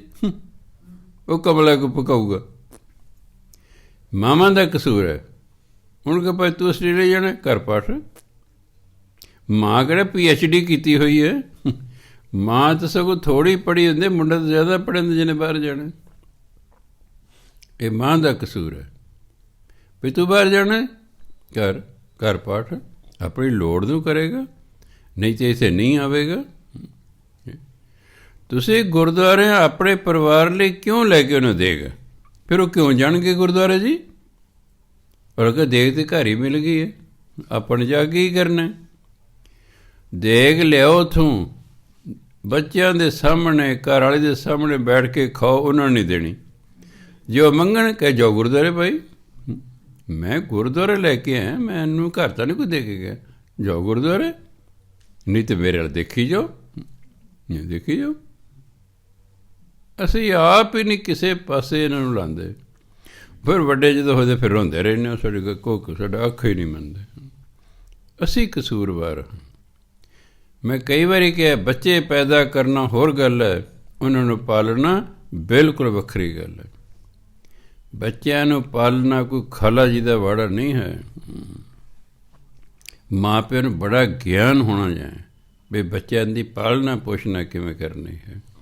ਨਿਰਾ ਰੋਟੀ ਪਾਣੀ ਕੱਪੜੇ ਉਹਨਾਂ ਨੂੰ ਦੇਣਾ ਨਹੀਂ ਹੈ, ਉਹਨਾਂ ਨੂੰ ਚੱਜ ਆਚਾਰ ਸਿਖਾਉਣਾ ਇਹ ਮਾਂ ਪਿਓ ਦਾ ਫਰਜ਼ ਬਣਦਾ। ਦੂਜੇ ਨੰਬਰ 'ਤੇ ਫਿਰ ਟੀਚਰਾਂ ਦਾ ਬਣਦਾ ਹੈ, ਅਤੇ ਦੋਨਾਂ ਨੂੰ ਗਿਆਨ ਹੋਣਾ ਚਾਹੀਦਾ ਵੀ ਇਹਨਾਂ ਨੂੰ ਸਿਖਾਉਣਾ ਕੀ ਹੈ। ਇੱਕ ਵਾਰੀ ਸਾਡਾ PT ਮਾਸਟਰ ਸਟੇਜ 'ਤੇ ਖੜ੍ਹਾ ਕੇ ਬੋਲਣ ਲਈ, ਜੋ ਲੋਕ ਜਵਾਕ ਹੱਸਣ ਲੱਗੇ, ਹੱਸੀ ਗਏ, ਹੱਸੇ ਦੀ ਕਿਸੇ ਗੱਲ ਹੀ ਨਹੀਂ ਸੁਣੀ। ਮੈਂ ਉਹਨੂੰ ਇਸ਼ਾਰਾ ਕੀਤਾ ਪਿੱਛੇ ਹੋ ਜਾ। ਬਾਅਦ 'ਚ ਉਹਨੂੰ ਮੈਂ ਪੁੱਛਿਆ ਵੀ ਇਹ ਬੱਚੇ ਕਿਉਂ ਹੱਸਦੇ, ਕਹਿੰਦੇ ਮੈਨੂੰ ਤਾਂ ਸਮਝ ਨਹੀਂ ਆਈ, ਤੁਹਾਡੇ ਨੂੰ ਬੜੇ ਧਿਆਨ ਨਾਲ। ਮੈਂ ਤੂੰ ਸ਼ਰਾਬ ਪੀ ਕੇ ਸਕੂਲੇ ਆਉਣਾ, ਅਤੇ ਇਹਨੇ ਸਾਨੂੰ ਕੀ ਦੱਸਣਾ, ਉਹਨੇ ਤੇਰੀ ਗੱਲ ਹੀ ਨਹੀਂ ਸੁਣੀ, ਹੱਸੀ ਗਏ। ਹੈਂ ਆਹ ਲੈਕਚਰ ਕਰੂਗਾ, ਮੈਂ ਉਹ ਇਸ ਲਈ ਹੱਸੀ ਗਏ। ਅਤੇ ਜਿੱਦਾਂ ਪਤਾ ਲੱਗਦਾ ਕਿ DO ਨੇ ਆਉਣਾ, ਪ੍ਰਿੰਸੀਪਲ ਕਹਿੰਦੇ ਸੀ ਤੂੰ ਭਰਾਵਾ ਛੁੱਟੀ ਲੈ ਕੇ ਚਲੇ ਜਾ, ਇੱਥੇ ਹੋਏਗਾ ਤਾਂ ਸਿਆਪਾ ਖੜ੍ਹਾ ਹੋ ਜਾਏਗਾ ਮੇਰੇ ਲਈ ਵੀ ਤੇਰੇ ਲਈ ਵੀ, ਛੁੱਟੀ ਲੈ ਕੇ ਚਲੇ ਜਾ। ਤੂੰ ਉਹਨੂੰ ਛੁੱਟੀ ਭੇਜ ਦਿਆ ਕਰਦੇ ਸੀ। ਮਰ ਗਿਆ ਪੀਂਦਾ ਹੋਇਆ, ਹਟਿਆ ਨਹੀਂ। ਸੋ ਇਹਨਾਂ ਇਹੋ ਜਿਹੇ ਲੋਕਾਂ ਨੇ ਕੀ ਚੱਜ ਚਾਰਦੇ ਨੇ ਜੀ। ਤੁਸੀਂ ਧਰਨੇ 'ਤੇ ਬੈਠੇ ਹੋ, ਤੁਸੀਂ ਕਹਿੰਦੇ ਅਸੀਂ ਬਹੁਤ ਦੁਖੀ ਹਾਂ, ਤੁਸੀਂ ਉੱਥੇ ਸ਼ਰਾਬਾਂ ਪੀ ਰਹੇ ਹੋ, ਤੁਸੀਂ ਉੱਥੇ DJ ਵਜਾ ਰਹੇ ਹੋ, ਤੁਸੀਂ ਉੱਥੇ ਡਾਂਸ ਕਰ ਰਹੇ ਹੋ। ਇਹਦੇ ਬਾਅਦ ਤੁਸੀਂ ਤਾਂ ਵਿਆਹ 'ਚ ਆਏ ਹੋਏ ਹੋ, ਇਹ ਤੁਸੀਂ ਫਿਰ ਵਿਆਹ 'ਚ ਆਏ ਹੋ, ਤੁਹਾਨੂੰ ਕਾਹਦਾ ਦੁੱਖ ਹੈ? ਕਿਹਦੀ ਮਾਂ ਮਰ ਜੇ ਤੇ ਉਹ ਫਿਰ ਉੱਥੇ ਨੱਚੀ ਜਾਵੇ, ਹੈ ਉੱਥੇ ਡਾਂਸ ਕਰੇ, ਡੀਜੇ ਵਜਾਵੇ, ਸ਼ਰਾਬ ਪੀਵੇ, ਇਹਦੇ ਬਾਅਦ ਮਾਂ ਮਰਨ ਦਾ ਮੈਨੂੰ ਕੋਈ ਦੁੱਖ ਨਹੀਂ ਹੈ। ਆਹ ਤਾਂ ਹਾਲ ਹੈ। ਸੋ ਸਾਨੂੰ ਪਤਾ ਹੋਣਾ ਚਾਹੀਦਾ ਅਸੀਂ ਕਿੱਥੇ ਬੈਠੇ, ਕਿਸ ਲਈ ਬੈਠੇ। ਮੈਂ ਮਰਗ 'ਤੇ ਗਿਆ, ਭਾਵੇਂ ਮੈਨੂੰ ਨਾ ਰੋਣ ਆ ਰਿਹਾ ਹੋਵੇ, ਮੈਂ ਮੇਰਾ ਸਿੱਧਾ ਸੰਬੰਧ ਨਾਲ ਕੋਈ ਨਹੀਂ, ਔਰ ਮੈਨੂੰ ਸੱਦਿਆ ਮੈਂ ਚਲੇ ਗਿਆ। ਸਿਆਣੇ ਕਿ ਰੋਣਾ ਨਹੀਂ ਆਉਂਦਾ ਨਾ, ਰੋਣ ਵਰਗਾ ਮੂੰਹ ਤਾਂ ਬਣਾ ਲਓ, ਅਗਲੇ ਪਤਾ ਲੱਗੇ ਵੀ ਹਾਂ ਇਹਨੂੰ ਅਫਸੋਸ ਹੈ ਸਾਡੀ ਮਾਂ ਬਾਪ ਦੇ ਮਰੇ ਦਾ। ਇਹ ਥੋੜ੍ਹਾ ਉੱਥੇ ਕੋਈ ਐਸੀ ਗੱਲ ਸੁਣੋ ਤੇ ਅਗਰ ਲੋਕ ਹੱਸ ਪੈਣ, ਫਿਰ ਅਗਲਾ ਕਹਿੰਦਾ ਕੋਈ ਨਹੀਂ, ਜਿੱਦੇ ਤੇਰਾ ਮਰਿਆ ਨਾ ਫਿਰ ਦੇਖਾਂ ਕਿਵੇਂ ਹੱਸਦੇ ਤੂੰ। ਹਰ ਇੱਕ ਚੀਜ਼ ਦਾ ਥਾਂ ਸਮਾਂ ਸਭ ਕੁਛ ਹੁੰਦਾ ਹੈ। ਇਹ ਚੱਜ ਅਚਾਰ ਉਂਝ ਨਹੀਂ ਆਉਂਦੇ, ਗੁਰ ਮਿਲ ਚੱਜ ਅਚਾਰ ਸਿੱਖ, ਤੁਝ ਕਦੇ ਨਾ ਲੱਗੇ ਦੁੱਖ। ਪਰ ਗੁਰੂ ਤਾਂ ਚੱਜ ਅਚਾਰ ਸਿੱਖਦੇ ਹੀ ਨਹੀਂ, ਸਿੱਖਦੇ ਨਹੀਂ। ਪੈਗ ਲਾ ਕੇ ਤਾਂ ਬਾਣੀ ਪੜ੍ਹਦੇ ਨੇ, ਕਦੇ ਬੜੀ ਬਿਰਤੀ ਲੱਗਦੀ ਹੈ ਜੀ, ਇਹ ਚੱਜ ਅਚਾਰ ਸਿੱਖ ਰਹੇ ਨੇ ਜੀ, ਇਹ ਚੱਜ ਅਚਾਰ ਹੈ। ਸੋ ਇਸ ਲਈ ਚੱਜ ਅਚਾਰ ਵੀ ਸਿੱਖਣ ਲਈ ਨਾ ਬੜੇ ਯਤਨ ਮਿਹਨਤ ਦੀ ਲੋੜ ਹੈ, ਅਤੇ ਕੋਈ ਸਿਖਾਉਣ ਵਾਲਾ ਵੀ ਚਾਹੀਦਾ ਹੈ। ਤਾਂ ਗੁਰੂ ਮਹਾਰਾਜ ਕਹਿੰਦੇ ਸਤਿਗੁਰ ਸੇਵ ਮਨ ਨਿਰਮਲਾ, ਹਉਮੈ ਤਜ ਵਿਕਾਰ। ਗੁਰੂ ਦੀ ਸੇਵਾ ਕਰਕੇ ਮਨੁੱਖ ਅੰਦਰੋਂ ਹਉਮੈ ਛੱਡ ਦਿੰਦਾ ਹੈ, ਅੰਦਰ ਜੋ ਵਿਕਾਰ ਬੁਰਾਈਆਂ ਹਨ ਉਹ ਛੱਡ ਦਿੰਦਾ ਹੈ। ਮਨ ਨਿਰਮਲਾ, ਫਿਰ ਮਨ ਨਿਰਮਲ ਹੋ ਜਾਂਦਾ। ਜੀਉ ਨਿਰਮਲ ਬਾਹਰੋਂ ਨਿਰਮਲ, ਸਤਿਗੁਰ ਤੇ ਕਰਨੀ ਕਮਾਣੀ, ਕੂੜ ਕੀ ਸੋਏ ਪਹੁੰਚੇ ਨਾਹੀ, ਮਨਸਾ ਸੱਚ ਸਮਾਨੀ। ਫਿਰ ਮਨ ਸੱਚ 'ਚ ਲੀਨ ਹੋ ਜਾਂਦਾ, ਅੰਦਰੋਂ ਵੀ ਸਾਫ਼ ਅਤੇ ਬਾਹਰੋਂ ਵੀ ਸਾਫ਼। ਇਹ ਬੜਾ ਯਤਨ ਕਰਨਾ ਪੈਂਦਾ। ਉਸ ਜਦੋਂ ਗਿਆਨ ਹੋ ਜਾਏ ਫਿਰ ਉਸ ਗਿਆਨ ਦੀ ਜੀਵਨ 'ਚ ਵਰਤੋਂ ਕਰਨੀ, ਤਾਂ ਜਾ ਕੇ ਗੱਲ ਬਣੇ। ਆਪ ਛੋੜ ਜੀਵਤ ਮਰੈ, ਗੁਰ ਕੈ ਸ਼ਬਦ ਵਿਚਾਰ। ਗੁਰੂ ਦੇ ਸ਼ਬਦ ਦੀ ਵਿਚਾਰ ਕਰਕੇ, ਬਾਣੀ ਦੀ ਵਿਚਾਰ ਕਰਕੇ ਫਿਰ ਮਨੁੱਖ ਆਪ ਛੋੜ, ਆਪਣੇ ਅੰਦਰ ਹਉਮੈ ਛੱਡ ਦਿੰਦਾ ਹੈ। ਜੀਵਤ ਮਰੈ, ਐਂ ਤਾਂ ਸਮਝੋ ਵੀ ਜਿਉਂਦਿਆਂ ਹੀ ਮਰ ਗਏ, ਕਿ ਹਉਮੈ ਛੱਡਣੀ ਸਭ ਤੋਂ ਔਖਾ ਹੈ। ਹਉਮੈ ਛੱਡਣਾ ਮੌਤ ਦੇ ਬਰਾਬਰ ਹੈ। ਅੰਦਰ ਫਿਰ ਸਭ ਕੁਝ ਖਤਮ ਹੋ ਜਾਂਦਾ ਹੈ ਜਦੋਂ ਹਉਮੈ ਛੱਡਦਾ ਹੈ। ਤੰਦਾ ਧਾਵਤ ਰਹਿ ਗਏ, ਲਾਗਾ ਸਾਚ ਪਿਆਰ। ਜਦੋਂ ਫਿਰ ਗੁਰੂ ਦੇ ਸ਼ਬਦ ਦੀ ਵਿਚਾਰ ਕਰਦਾ ਨਾ, ਲਾਗਾ ਸਾਚ ਪਿਆਰ, ਪਰਮਾਤਮਾ ਨਾਲ ਉਹਦਾ ਪਿਆਰ ਪੈ ਜਾਂਦਾ ਹੈ। ਫਿਰ ਕਹਿੰਦਾ ਤੰਦਾ ਧਾਵਤ ਰਹਿ ਗਏ, ਮੈਨੇ ਖਤਮ ਹੋ ਗਏ। ਧੰਦਿਆਂ ਦੇ ਮਗਰ, ਸੰਸਾਰਕ ਝੰਜਟਾਂ ਦੇ ਮਗਰ ਜਿਹੜੀ ਭੱਜ ਦੌੜ ਸੀ, ਧਾਵਤ ਭੱਜ ਦੌੜ ਸੀ, ਉਹ ਖਤਮ ਹੋ ਜਾਂਦੀ ਹੈ। ਹੁਣ ਸੰਸਾਰਕ ਝੰਜਟਾਂ 'ਚ ਨਹੀਂ ਹੋ ਪੈਂਦਾ। ਨਹੀਂ ਤਾਂ ਲੋਕ ਸ਼ਰਾਬ ਪੀ ਲਈ, ਫਿਰ ਕਿਸੇ ਨੂੰ ਆਵਾ ਤਬਾ ਬੋਲਤਾ, ਫਿਰ ਉਹ ਲੜਾਈ ਹੋ ਗਈ, ਚਲੋ ਜੀ ਜਾਓ ਜੀ, ਹੁਣ ਪਹਿਲਾਂ ਥਾਣੇ ਫਿਰੀ ਜਾਓ, ਫਿਰ ਕਚਹਿਰੀਆਂ 'ਚ ਫਿਰੀ ਜਾਓ, ਫਿਰ ਜੇਲ੍ਹ ਵੀ ਹੋ ਸਕਦੀ ਹੈ। ਸਾਰੀ ਜ਼ਿੰਦਗੀ ਉਂਝੀ ਲੰਘ ਜਾਂਦੀ, ਬਰਬਾਦ ਹੋ ਜਾਂਦਾ। ਇਸ ਲਈ ਇਹ ਸੰਸਾਰਕ ਝੰਜਟ ਜਿਹੜੇ ਨੇ ਇਹ ਖਤਮ ਹੋ ਜਾਂਦੇ। ਕਿਉਂ? ਉਹ ਪਰਮਾਤਮਾ ਨਾਲ ਪਿਆਰ ਪੈ ਗਿਆ ਹੈ। ਧਿਆਨ ਦੇਣਾ, ਪਿਆਰ ਇੱਕ ਐਸੀ ਚੀਜ਼ ਹੈ ਕਿ ਸਾਡਾ ਸਾਰਾ ਧਿਆਨ ਪਿਆਰੇ ਵੱਲ ਹੋ ਜਾਂਦਾ, ਬਾਕੀ ਵੱਲ ਹਟ ਜਾਂਦਾ। ਮੈਂ ਦੇਖ ਕੋਈ ਲੜਕਾ ਲੜਕੀ ਅਗਰ ਇੱਕ ਦੂਜੇ ਨੂੰ ਪਿਆਰ ਕਰਦੇ, ਉਹ ਲੜਕੀ ਕਿਸੇ ਹੋਰ ਲੜਕੇ ਨੂੰ ਫਿਰ ਪਿਆਰ ਹੀ ਨਹੀਂ ਕਰਦੀ, ਨਾ ਉਹ ਲੜਕਾ ਕਿਸੇ ਹੋਰ ਨੂੰ ਕਰੇ। ਇਹ ਵੀ ਹੈ, ਮੇਰੇ ਕੋਲ ਆਉਂਦੇ ਰਹਿੰਦੇ ਨੇ, ਫਿਰ ਵੇਖ ਵੇਖ ਕੇ ਤਜਰਬਾ ਹੋ ਗਿਆ ਹੈ। ਜੇ ਲੜਕਾ ਕਿਸੇ ਲੜਕੀ ਨੂੰ ਪਿਆਰ ਕਰਦਾ, ਜਿੰਨਾ ਚਿਰ ਲੜਕੀ ਨਾ ਨਹੀਂ ਨਾ ਕਰਦੀ ਵੀ ਮੈਂ ਨਹੀਂ ਤੇਰੇ ਨਾਲ ਵਿਆਹ ਕਰਾਉਣਾ, ਜੇ ਕਿਸੇ ਹੋਰ ਨੂੰ ਪਿਆਰ ਨਹੀਂ ਕਰਦਾ, ਉਹ ਦੂਜੇ ਪਾਸੇ ਧਿਆਨ ਹੀ ਨਹੀਂ ਜਾਂਦਾ। ਜਦੋਂ ਬੰਦਾ ਰੱਬ ਨੂੰ ਪਿਆਰ ਕਰਦਾ, ਇਹੋ ਜਿਹੇ ਸੜੇ ਜਿਹੇ ਕੰਮਾਂ ਵੱਲੋਂ ਤਾਂ ਧਿਆਨ ਹੀ ਨਹੀਂ ਜਾਂਦਾ। ਆਪੇ ਹੀ ਛੁੱਟ ਗਏ ਝੰਜਟ, ਆਪੇ ਹੀ ਝੰਜਟ ਛੁੱਟ ਗਏ। ਉਹਦਾ ਸਾਰਾ ਧਿਆਨ ਹੀ ਇੱਕੋ ਪਾਸੇ ਨੂੰ ਹੋ ਜਾਂਦਾ। ਅਤੇ ਜਦੋਂ ਇੱਕੋ ਪਾਸੇ ਨੂੰ ਧਿਆਨ ਹੋ ਜਾਂਦਾ ਅਤੇ ਲੱਗਾ, ਕਈ ਆ ਜਾਂਦੇ ਮੇਰੇ ਕੋਲ, ਸਾਡੇ ਮਾਂ ਪਿਓ ਨਹੀਂ ਮੰਨਦੇ। ਮੈਂ ਹੌਸਲਾ ਰੱਖਣਾ ਪਏਗਾ, ਹੌਸਲਾ ਰੱਖਣਾ ਪਏਗਾ, ਅਤੇ ਮਾਂ ਪਿਓ ਨੂੰ ਕਹਿਣਾ ਪਏਗਾ ਮੈਂ ਤਾਂ ਇਹਦੇ ਨਾਲ ਹੀ ਵਿਆਹ ਕਰਾਉਣਾ, ਨਹੀਂ ਤਾਂ ਮੈਂ ਕੁਆਰੀ ਰਹਿ ਜਾਣਾ ਜਾਂ ਕੁਆਰੇ ਰਹਿ, ਤੁਹਾਡੀ ਮਰਜ਼ੀ। ਉਹ ਸਾਲ 6 ਮਹੀਨੇ 2 ਸਾਲ ਉਡੀਕਣਗੇ, ਉਹ ਕਹਿਣਗੇ ਜਾਂ ਦਫਾ ਹੋ, ਕਰਾ ਲਾ ਤੂੰ ਜਿੱਥੇ ਕਰਾਉਣਾ। ਦ੍ਰਿੜ ਇਰਾਦਾ ਰੱਖਣਾ ਪੈਣਾ ਅਤੇ ਉਡੀਕ ਕਰਨੀ ਪੈਣੀ, ਪ੍ਰਾਪਤੀ ਹੋ ਜਾਏਗੀ, ਕਿਸੇ ਕਿਹੜੀ ਗੱਲ ਹੈ। ਫਿਰ ਕਈ ਵਾਰੀ ਮਾਂ ਪਿਓ ਮੇਰੇ ਕੋਲ, ਮੈਂ ਉਹਨਾਂ ਨੂੰ ਸਮਝਾ ਦਿੰਦਾ, ਮੈਂ ਦੇਖੋ ਜੀ ਗੁਰੂ ਮਹਾਰਾਜ ਕਹਿੰਦੇ ਸੰਯੋਗ ਇੱਥੇ ਹੀ ਨੇ, ਤੁਸੀਂ ਜਾਤ ਪਾਤ ਦੇ ਚੱਕਰ 'ਚ ਨਾ ਪਓ, ਸੰਯੋਗ ਇੱਥੇ ਹੀ ਨੇ, ਤੁਸੀਂ ਨਹੀਂ ਕਰੋਗੇ ਇਹ ਘਰੋਂ ਭੱਜ ਜਾਣਗੇ, ਦੋਨਾਂ ਪਰਿਵਾਰਾਂ ਦੀ ਬਦਨਾਮੀ ਹੋਏਗੀ, ਕੀ ਫਾਇਦਾ। ਅਤੇ ਫਿਰ ਉਹ ਮੰਨ ਜਾਂਦੇ ਨੇ। ਕਈ ਕਹਿਣਗੇ ਜੀ ਪਾਠ ਦੇ ਦਿਓ ਜੀ, ਮੈਂ ਲੈ ਪਾਠ ਲੈ ਲਾ, ਪਾਠ ਕਰੀ ਜਾਓ ਕਰੀ ਜਾਓ ਕਰੀ ਜਾਓ, ਉਹ ਬਾਣੀ ਉਹਨਾਂ ਦੇ ਅੰਦਰੋਂ ਬੈਠੇ ਵਿਚਾਰ ਬਦਲ ਦੇਗੀ, ਚੱਲ ਤੁਹਾਡੀ ਫਤਿਹ ਹੋ ਜਾਏਗੀ। ਸੋ ਉਡੀਕ ਕਰਨੀ ਪੈਂਦੀ, ਕਿਸੇ ਕੰਮ 'ਚ ਕਾਹਲੇ ਨਹੀਂ ਪੈਦਾ ਹੁੰਦਾ, ਕਿਉਂਕਿ ਜੋ ਚੀਜ਼ ਜਦੋਂ ਮਿਲਣੀ ਹੈ ਉਦੋਂ ਹੀ ਮਿਲਣੀ ਹੈ, ਸਮੇਂ ਤੋਂ ਪਹਿਲਾਂ ਕੋਈ ਚੀਜ਼ ਨਹੀਂ ਮਿਲਿਆ ਕਰਦੀ। ਤੁਸੀਂ ਆਪ ਹੀ ਸੋਚੋ ਵੀ ਗੁਰੂ ਤੇਗ ਬਹਾਦਰ ਜੀ ਮਹਾਰਾਜ 6ਵੇਂ ਪਾਤਸ਼ਾਹ ਦੇ ਸਪੁੱਤਰ ਸਨ।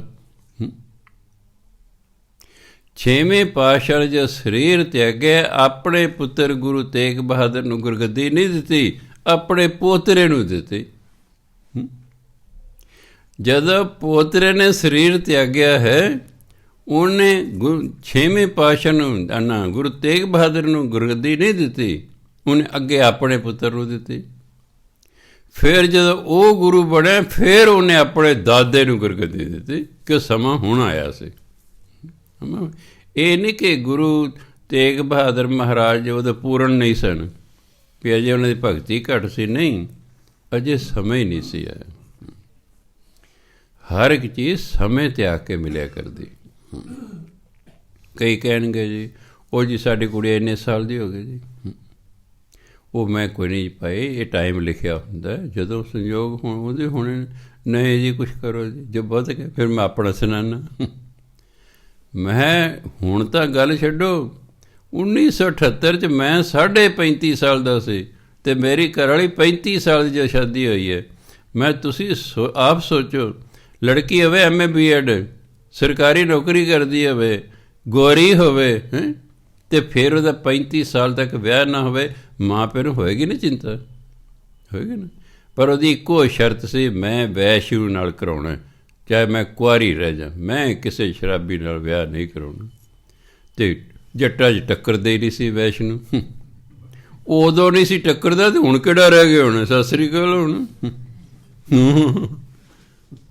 78 ਕਿੰਨੇ ਹੋ ਗਏ, 22 ਸਾਲ ਹੋ ਅਤੇ 42 ਸਾਲ ਹੋ ਗਏ। 35 ਸਾਲ 'ਚ ਜਾ ਕੇ ਵੈਸ਼ਨੂ ਟੱਕਰਿਆ। ਕਹਿੰਦੇ ਮੈਨੂੰ ਕਈ ਪਸੰਦ ਕਰ ਲੈਂਦੇ ਸਨ, ਮੈਨੂੰ ਇੱਕੋ ਹੀ ਗੱਲ ਕਹਿੰਦੇ, ਦੇਖ ਭਾਈ ਸੱਚੋ ਸੱਚ ਦੱਸ, ਘੁੱਟ ਘੁੱਟ ਪੀਣਾ? ਆ ਜੀ ਮੈਂ ਕਦੇ ਕਦੇ ਪੀ ਲੈਣ। ਮੈਂ ਕਿਹਾ ਜਾ, ਮੈਂ ਝੂਠ ਬੋਲਦਾ, ਕਦੇ ਕਦੇ ਪੀਣਾ। ਸੋ ਇਸ ਲਈ ਉਹ ਕਿਉਂ ਉਦੋਂ ਹੋਇਆ 35 ਸਾਲ 'ਚ, ਕਿਉਂਕਿ ਮਨ ਸੀ ਵੀ ਮੈਂ ਤਾਂ ਵੈਸ਼ਨੂ ਨਾਲ ਕਰਾਉਣਾ। ਇਸ ਕਰਕੇ ਬੋਲਦੇ ਜੇ ਕਿ ਚੱਲ ਜਿਹੜਾ ਜਿਵੇਂ ਅੱਜ ਕੱਲ੍ਹ ਦੇ ਜਿਹੜਾ ਟੱਕਰ ਗਿਆ ਕਰ ਲਓ ਜੀ, ਫਿਰ ਮਗਰ ਹੋਣੀ ਜੀ ਮੇਰਾ ਘਰ ਵਾਲਾ ਸ਼ਰਾਬ ਪੀਂਦਾ ਜੀ, ਮੈਂ ਸੁਣ ਤੇਰਾ ਬਾਪ ਵੀ ਪੀਂਦਾ। ਹਾਲੇ ਕਹਿੰਦੇ ਐਡੀ ਦੂਰ ਬੈਠੇ ਨੂੰ ਕੋਈ ਪਤਾ ਲੱਗੇ। ਮੈਂ ਪੀਣ ਵਾਲਾ ਬੰਦਾ, ਪੀਣ ਵਾਲਾ ਜਵਾਈ ਲੱਭੇਗਾ, ਇਹ ਯਾਦ ਰੱਖੋ। ਮੈਂ ਹਮੇਸ਼ਾ ਤੇਰਾ ਬਾਪ ਜੀ ਹੁਣ ਨਹੀਂ, ਮੈਂ ਹੁਣ ਦੀ ਗੱਲ ਛੱਡ, ਜੋ ਤੇਰਾ ਵਿਆਹ ਸੀ ਉਹਦੇ ਪੀਂਦਾ ਸੀ ਨਾ, ਉਹ ਤਾਂ ਪੀਂਦਾ ਸੀ ਨਾ। ਪੀਣ ਵਾਲਾ ਹੀ ਜਵਾਈ ਲੱਭਦਾ, ਵੈਸ਼ਨੂ ਨਹੀਂ ਲੱਭਦਾ। ਅਗਲੇ ਮੇਰੀ ਤਾਂ ਕੋਈ ਸੇਵਾ ਹੀ ਨਹੀਂ ਹੋਣੀ, ਸੇਵਾ ਹੀ ਨਹੀਂ ਹੋਣੀ। ਆਪਣਾ ਸਤਸੰਗ ਗ੍ਰੀਨ ਪਾਰਕ 'ਚ ਉਹਦਾ ਬਾਪ ਗਾਲਾਂ ਕੱਢਦਾ ਰਿਹਾ, ਕਹਿੰਦਾ ਇੱਕ ਸਾਹਿਬ ਬਾਬੇ ਨੇ ਮੇਰਾ ਮੁੰਡਾ ਪੱਟਤਾ। ਕੁਦਰਤੀ ਇੱਕ ਬੰਦੇ ਨੇ 2-3 ਵਾਰੀ ਸੁਣਿਆ, ਕਹਿੰਦੇ ਵੀ ਕਿਹੜੇ ਬਾਬੇ ਨੇ ਪੱਟਤਾ? ਕਹਿੰਦੇ ਇੱਕ ਜੈਮਲ ਸਿੰਘ ਬਾਬਾ। ਉਹ ਕਹਿੰਦਾ ਮੈਂ ਤਾਂ ਉਹਨੂੰ 2 ਵਾਰੀ ਸੰਥਿਆ ਲਈ ਹੈ, ਉਹਨੇ ਤੇਰੇ ਮੁੰਡੇ ਨੇ ਕਿਵੇਂ ਪੱਟਤਾ ਬਈ? ਕਹਿੰਦਾ ਮੇਰਾ ਮੁੰਡਾ ਪਹਿਲਾਂ ਸ਼ਰਾਬ ਪੀਂਦਾ ਸੀ, ਮੀਟ ਖਾਂਦਾ ਸੀ, ਮੈਂ ਜਦ ਮੇਰੀ ਸੇਵਾ ਕਰਦਾ ਸੀ। ਉਹ ਕਹਿੰਦਾ ਹੁਣ ਉਹਨਾਂ ਦੇ ਲੜ ਲੱਗ ਗਿਆ ਹੈ, ਉਹ ਵੈਸ਼ਨੂੰ ਹੋ ਗਿਆ, ਨਾ ਆਪ ਪੀਂਦਾ ਨਾ ਮੈਨੂੰ ਪਿਲਾਉਂਦਾ। ਕਹਿੰਦਾ ਤੇਰੇ ਮੁੰਡੇ ਨੂੰ ਪੱਟਦਾ ਕਿ ਸਵਾਰਤਾ ਹੈ? ਮੈਂ ਪਹਿਲਾਂ ਆਪਣੇ ਘਰ ਵਾਲੇ ਕੁਛ ਨਹੀਂ ਕਹਿਣਾ, ਆਪਣੇ ਮਾਂ ਬਾਪ ਨੂੰ ਰੋਜ਼ ਗਾਲਾਂ ਕੱਢਿਆ ਕਰ ਸਵੇਰੇ ਉੱਠ ਕੇ, ਵੀ ਤੂੰ ਮੇਰਾ ਪੱਠਾ ਬਿਠਾਇਆ, ਮੈਨੂੰ ਸ਼ਰਾਬੀ ਟਕਰਾਤਾ ਹੈ। ਉਹਨੂੰ ਗਾਲਾਂ ਕੱਢਿਆ ਨਹੀਂ ਜੀ ਹਾਂ ਮੈਂ ਅੱਛਾ ਘਰ ਵਾਲੇ ਨੂੰ ਕੱਢੀਆਂ ਜਾ ਸਕਦੀਆਂ, ਬਾਪੂ ਨੂੰ ਕੱਢ ਜਿਹਦਾ ਕਸੂਰ ਹੈ। ਅਗਲਾ ਕਹਿੰਦਾ ਮੈਂ ਤਾਂ ਪਹਿਲਾਂ ਵੀ ਪੀਂਦਾ ਸੀ, ਜੇ ਵਿਆਹ ਤੋਂ ਬਾਅਦ ਪੀਣ ਲੱਗੇ ਫਿਰ ਤਾਂ ਕਸੂਰ ਹੈ। ਅਗਲਾ ਮੈਂ ਤਾਂ ਪਹਿਲਾਂ ਵੀ ਪੀਂਦਾ ਸੀ, ਤੂੰ ਕਿਉਂ ਕਰਾਇਆ ਫਿਰ ਨਾਲ? ਪਰ ਚਲੋ ਇਹਨਾਂ ਲਾਹ ਪਾ ਕਰਕੇ ਫਿਰ ਪਾੜ ਦੇ, ਮੈਂ ਕਰ ਪਾਠ ਉਹੀ ਦੂਜੇ ਨੂੰ ਕਹੀ ਜਾਣਗੇ। ਆਪਣੇ ਬਾਪ ਨੂੰ ਗਾਲਾਂ ਕੱਢੋ ਜਿਹਨੇ ਪੀਣ ਵਾਲਾ ਜਵਾਈ ਲੱਭਿਆ, ਜਵਾਈ ਨੂੰ ਘਰ ਵਾਲੇ ਨੂੰ ਕਹੋਗੇ ਇਹ ਸ਼ਰਾਬ ਪੀਂਦਾ, ਫਲਾਣਾ ਪੀਂਦਾ। ਸੋ ਇਸ ਲਈ ਗੁਰੂ ਮਹਾਰਾਜ ਕਹਿੰਦੇ ਧੰਦਾ ਧਾਵ ਤੇ ਰਹਿ ਗਏ, ਲਾਗਾ ਸਾਚ ਪਿਆਰ। ਜਦੋਂ ਪਰਮਾਤਮਾ ਦੇ ਨਾਲ ਪਿਆਰ ਪੈ ਜਾਏ ਨਾ, ਸਭ ਧੰਦੇ ਧੁੰਦੇ ਝੰਜਟ ਖਤਮ ਹੋ ਜਾਂਦੇ ਨੇ। ਬੰਦਾ ਵਿਅਰਥ ਦੇ ਕੰਮ ਹੀ ਨਹੀਂ ਕਰਦਾ। ਅਸੀਂ ਵਿਅਰਥ ਦੇ ਕੰਮਾਂ 'ਚ ਉਲਝੇ ਰਹਿੰਦੇ ਹਾਂ ਬਸ। ਅਜੇ ਸਾਨੂੰ ਇਹੀ ਨਹੀਂ ਪਤਾ ਜੇ ਅਸੀਂ ਕੰਮ ਕਰੇ ਵਿਅਰਥ ਨੇ। ਜਦੋਂ ਸੋਝੀ ਆਉਂਦੀ ਫਿਰ ਉਹ ਕਹਿੰਦਾ ਯਾਰ, ਕਈ ਮੈਨੂੰ ਕਹਿਣਗੇ ਬਾਬਾ ਜੀ ਜੇ 10 ਸਾਲ ਪਹਿਲਾਂ ਤੁਹਾਡੇ ਨਾਲ ਵਾਹ ਪੈ ਜਾਂਦਾ ਹੈ। ਮੈਂ ਭਾਈ ਜਦੋਂ ਪੈਣਾ ਉਦੋਂ ਹੀ ਪੈਣਾ ਨਾ, ਕਿਉਂ? ਉਹ ਝੰਜਟਾਂ 'ਚ ਫਸੇ ਰਹੇ, ਮਸਾਂ ਉਸ 'ਚੋਂ ਨਿਕਲਿਆ। ਵਾਲਾ ਕਹਿੰਦਾ ਬਾਬਾ ਜੀ 10 ਸਾਲ ਪਹਿਲੇ ਹੀ ਤੁਹਾਡੇ ਨਾਲ ਵਾਹ ਪੈ ਜਾਂਦਾ। ਮੈਂ ਭਾਈ ਜਦੋਂ ਪੈਣਾ ਨਾ ਉਦੋਂ ਹੀ ਵਾਹ ਪੈਣਾ ਹੁੰਦਾ ਹੈ। ਚਲੋ ਹੁਣ ਪੈ ਗਿਆ, ਮੈਂ ਇੰਨਾ ਹੀ ਬੜਾ ਹਾਂ। ਸੱਚ ਰੱਤੇ ਮੁਖ ਉਜਲੇ ਤਿਤ ਸਾਚਾ ਦਰਬਾਰ। ਫਿਰ ਇਹੋ ਜਿਹੜੇ ਪਰਮਾਤਮਾ ਦੇ ਨਾਮ 'ਚ ਰੰਗੇ ਜਾਂਦੇ ਨੇ, ਉਹਨੇ ਪਰਮਾਤਮਾ ਦੇ ਦਰਬਾਰ 'ਚ ਮੁਖ ਉਜਲੇ ਹੁੰਦੇ। ਉਹ ਕਾਲੇ ਮੂੰਹ ਨਾਲ ਨਹੀਂ ਜਾਂਦੇ, ਉਜਲੇ ਮੁਖ ਨਾਲ ਜਾਂਦੇ ਹਨ। ਭਾਵ ਆਦਰ ਮਾਣ ਸਤਿਕਾਰ ਨਾਲ ਜਾਂਦੇ ਹਨ। ਸਤਿਗੁਰ ਪੁਰਖ ਨਾ ਮੰਨਿਓ, ਸ਼ਬਦ ਨਾ ਲੱਗੋ ਪਿਆਰ। ਇਸ਼ਨਾਨ ਦਾਨ ਜੇਤਾ ਕਰੈ, ਦੂਜੇ ਭਾਏ ਖੁਆਰ। ਹਰ ਜੀਉ ਆਪਣੀ ਕਿਰਪਾ ਕਰੇ। ਇਹਨੂੰ ਕਿਰਪਾ ਪੜ੍ਹਨਾ, ਕਿਰਪਾ ਨਹੀਂ ਪੜ੍ਹਨਾ। ਕਿਰਪਾ ਤਾਂ ਆਪਣੀ ਜੇ ਰਾਰਾ ਪੂਰਾ ਹੋਵੇ। ਜੇ ਰਾਰਾ ਪੂਰਾ ਹੁੰਦਾ ਫਿਰ ਸ਼ਬਦ ਹੋਣਾ ਸੀ ਪੰਜਾਬੀ ਦਾ, ਇਹ ਸ਼ਬਦ ਹੈ ਹਿੰਦੀ ਦਾ, ਅਤੇ ਹਿੰਦੀ 'ਚ ਕਿਰਪਾ ਹੁੰਦਾ, ਕਿਰਪਿਆ ਆਪਾਂ ਕਹਿੰਦੇ ਹਿੰਦੀ ਵਾਲਾ। ਹਰ ਜੀਵ ਆਪਣੀ ਕਿਰਪਾ ਕਰੇ ਤਾਂ ਲਾਗੈ ਨਾਮ ਪਿਆਰ। ਨਾਨਕ ਨਾਮ ਸੰਭਾਲ ਤੂੰ, ਗੁਰ ਕੈ ਹੇਤ ਅਪਾਰ। ਸਤਿਗੁਰ ਪੁਰਖ ਨਾ ਮੰਨਿਓ, ਜਿਨ੍ਹਾਂ ਨੇ ਗੁਰੂ ਨੂੰ ਮੰਨਿਆ ਹੀ ਨਹੀਂ। ਸ਼ਬਦ ਨਾਲ ਲੱਗੋ ਪਿਆਰ, ਉਹਨਾਂ ਦਾ ਪਰਮਾਤਮਾ ਦੇ ਨਾਮ ਨਾਲ ਪਿਆਰ ਹੀ ਨਹੀਂ ਪਿਆ। ਇਸ਼ਨਾਨ ਦਾਨ ਜੇਤਾ ਕਰਨ। ਉਹ ਫਿਰ ਜਿੰਨੇ ਤੀਰਥ ਇਸ਼ਨਾਨ ਕਰਦੇ ਨੇ, ਜਿੰਨਾ ਵੀ ਦਾਨ ਕਰਦੇ ਨੇ, ਦੂਜੇ ਭਾਏ ਖੁਆਰ। ਉਹਨਾਂ ਦਾ ਰੱਬ ਨਾਲ ਤਾਂ ਪਿਆਰ ਹੁੰਦਾ ਨਹੀਂ, ਮਾਇਆ ਨਾਲ ਪਿਆਰ ਹੋਣ ਕਰਕੇ ਕਹਿੰਦੇ ਉਹ ਇਸ਼ਨਾਨ ਵੀ ਕਰਦੇ ਨੇ, ਦਾਨ ਵੀ ਦਿੰਦੇ ਨੇ, ਪਰ ਖੁਆਰ ਹੁੰਦੇ ਰਹਿੰਦੇ, ਕਿਉਂਕਿ ਉਹ ਹੁੰਦਾ ਜਿਹੜਾ ਹੈ ਪਿਆਰ ਮਾਇਆ ਨਾਲ ਹੁੰਦਾ ਹੈ। ਹਰ ਜੀਵ ਆਪਣੀ ਕਿਰਪਾ ਕਰੇ ਤਾਂ ਲਾਗੈ ਨਾ ਪਿਆਰ। ਹਾਂ, ਜੇ ਪਰਮਾਤਮਾ ਆਪਣੀ ਕਿਰਪਾ ਕਰਦੇ ਫਿਰ ਜੀਵ ਦਾ ਪਿਆਰ ਨਾਮ ਦੇ ਨਾਲ ਪੈ ਜਾਂਦਾ ਹੈ। ਮਨੁੱਖ ਨਾਮ ਨੂੰ ਪਿਆਰ ਕਰਦਾ ਹੈ, ਫਿਰ ਜਿਹਨੂੰ ਪਿਆਰ ਕਰਦਾ ਉਹਨੂੰ ਯਾਦ ਕਰਦਾ ਰਹਿੰਦਾ, ਕਿਉਂਕਿ ਪਿਆਰਾ ਤਾਂ ਫਿਰ ਆਪੇ ਹੀ ਯਾਦ ਆਈ ਜਾਂਦਾ। ਪਿਆਰੇ ਨੂੰ ਯਾਦ ਕਰਨ ਦੀ ਲੋੜ ਨਹੀਂ ਪੈਂਦੀ। ਜਿੰਨਾ ਕੋਈ ਸਿੱਧਾ ਤਜਰਬਾ ਲੱਭਦਾ ਉਹਨਾਂ ਨੂੰ ਇਸ ਬਾਰੇ ਜ਼ਿਆਦਾ ਗਿਆਨ ਹੋਏਗਾ। ਮੈਨੂੰ ਤਾਂ ਫਿਲਮਾਂ ਵੇਖ ਵੇਖ ਕੇ ਹੋਇਆ। ਇੱਕ ਆਪਣੇ ਘਰ ਪਲੰਘ 'ਤੇ ਪਿਆ, ਦੂਜੀ ਆਪਣੇ ਘਰ ਪਲੰਘ 'ਤੇ ਪਈ ਹੈ। ਉਹ ਉੱਥੇ ਪਾਸੇ ਮਾਰੀ ਜਾਂਦਾ, ਉਹ ਉੱਥੇ ਪਾਸੇ ਮਾਰੀ ਜਾਂਦਾ। ਮੈਂ ਆ ਰਿਹਾ ਨਾ ਪਿਆਰਾ ਯਾਦ, ਪਿਆਰਾ ਆਪਣੇ ਆਪ ਹੀ ਯਾਦ ਆ ਜਾਂਦਾ।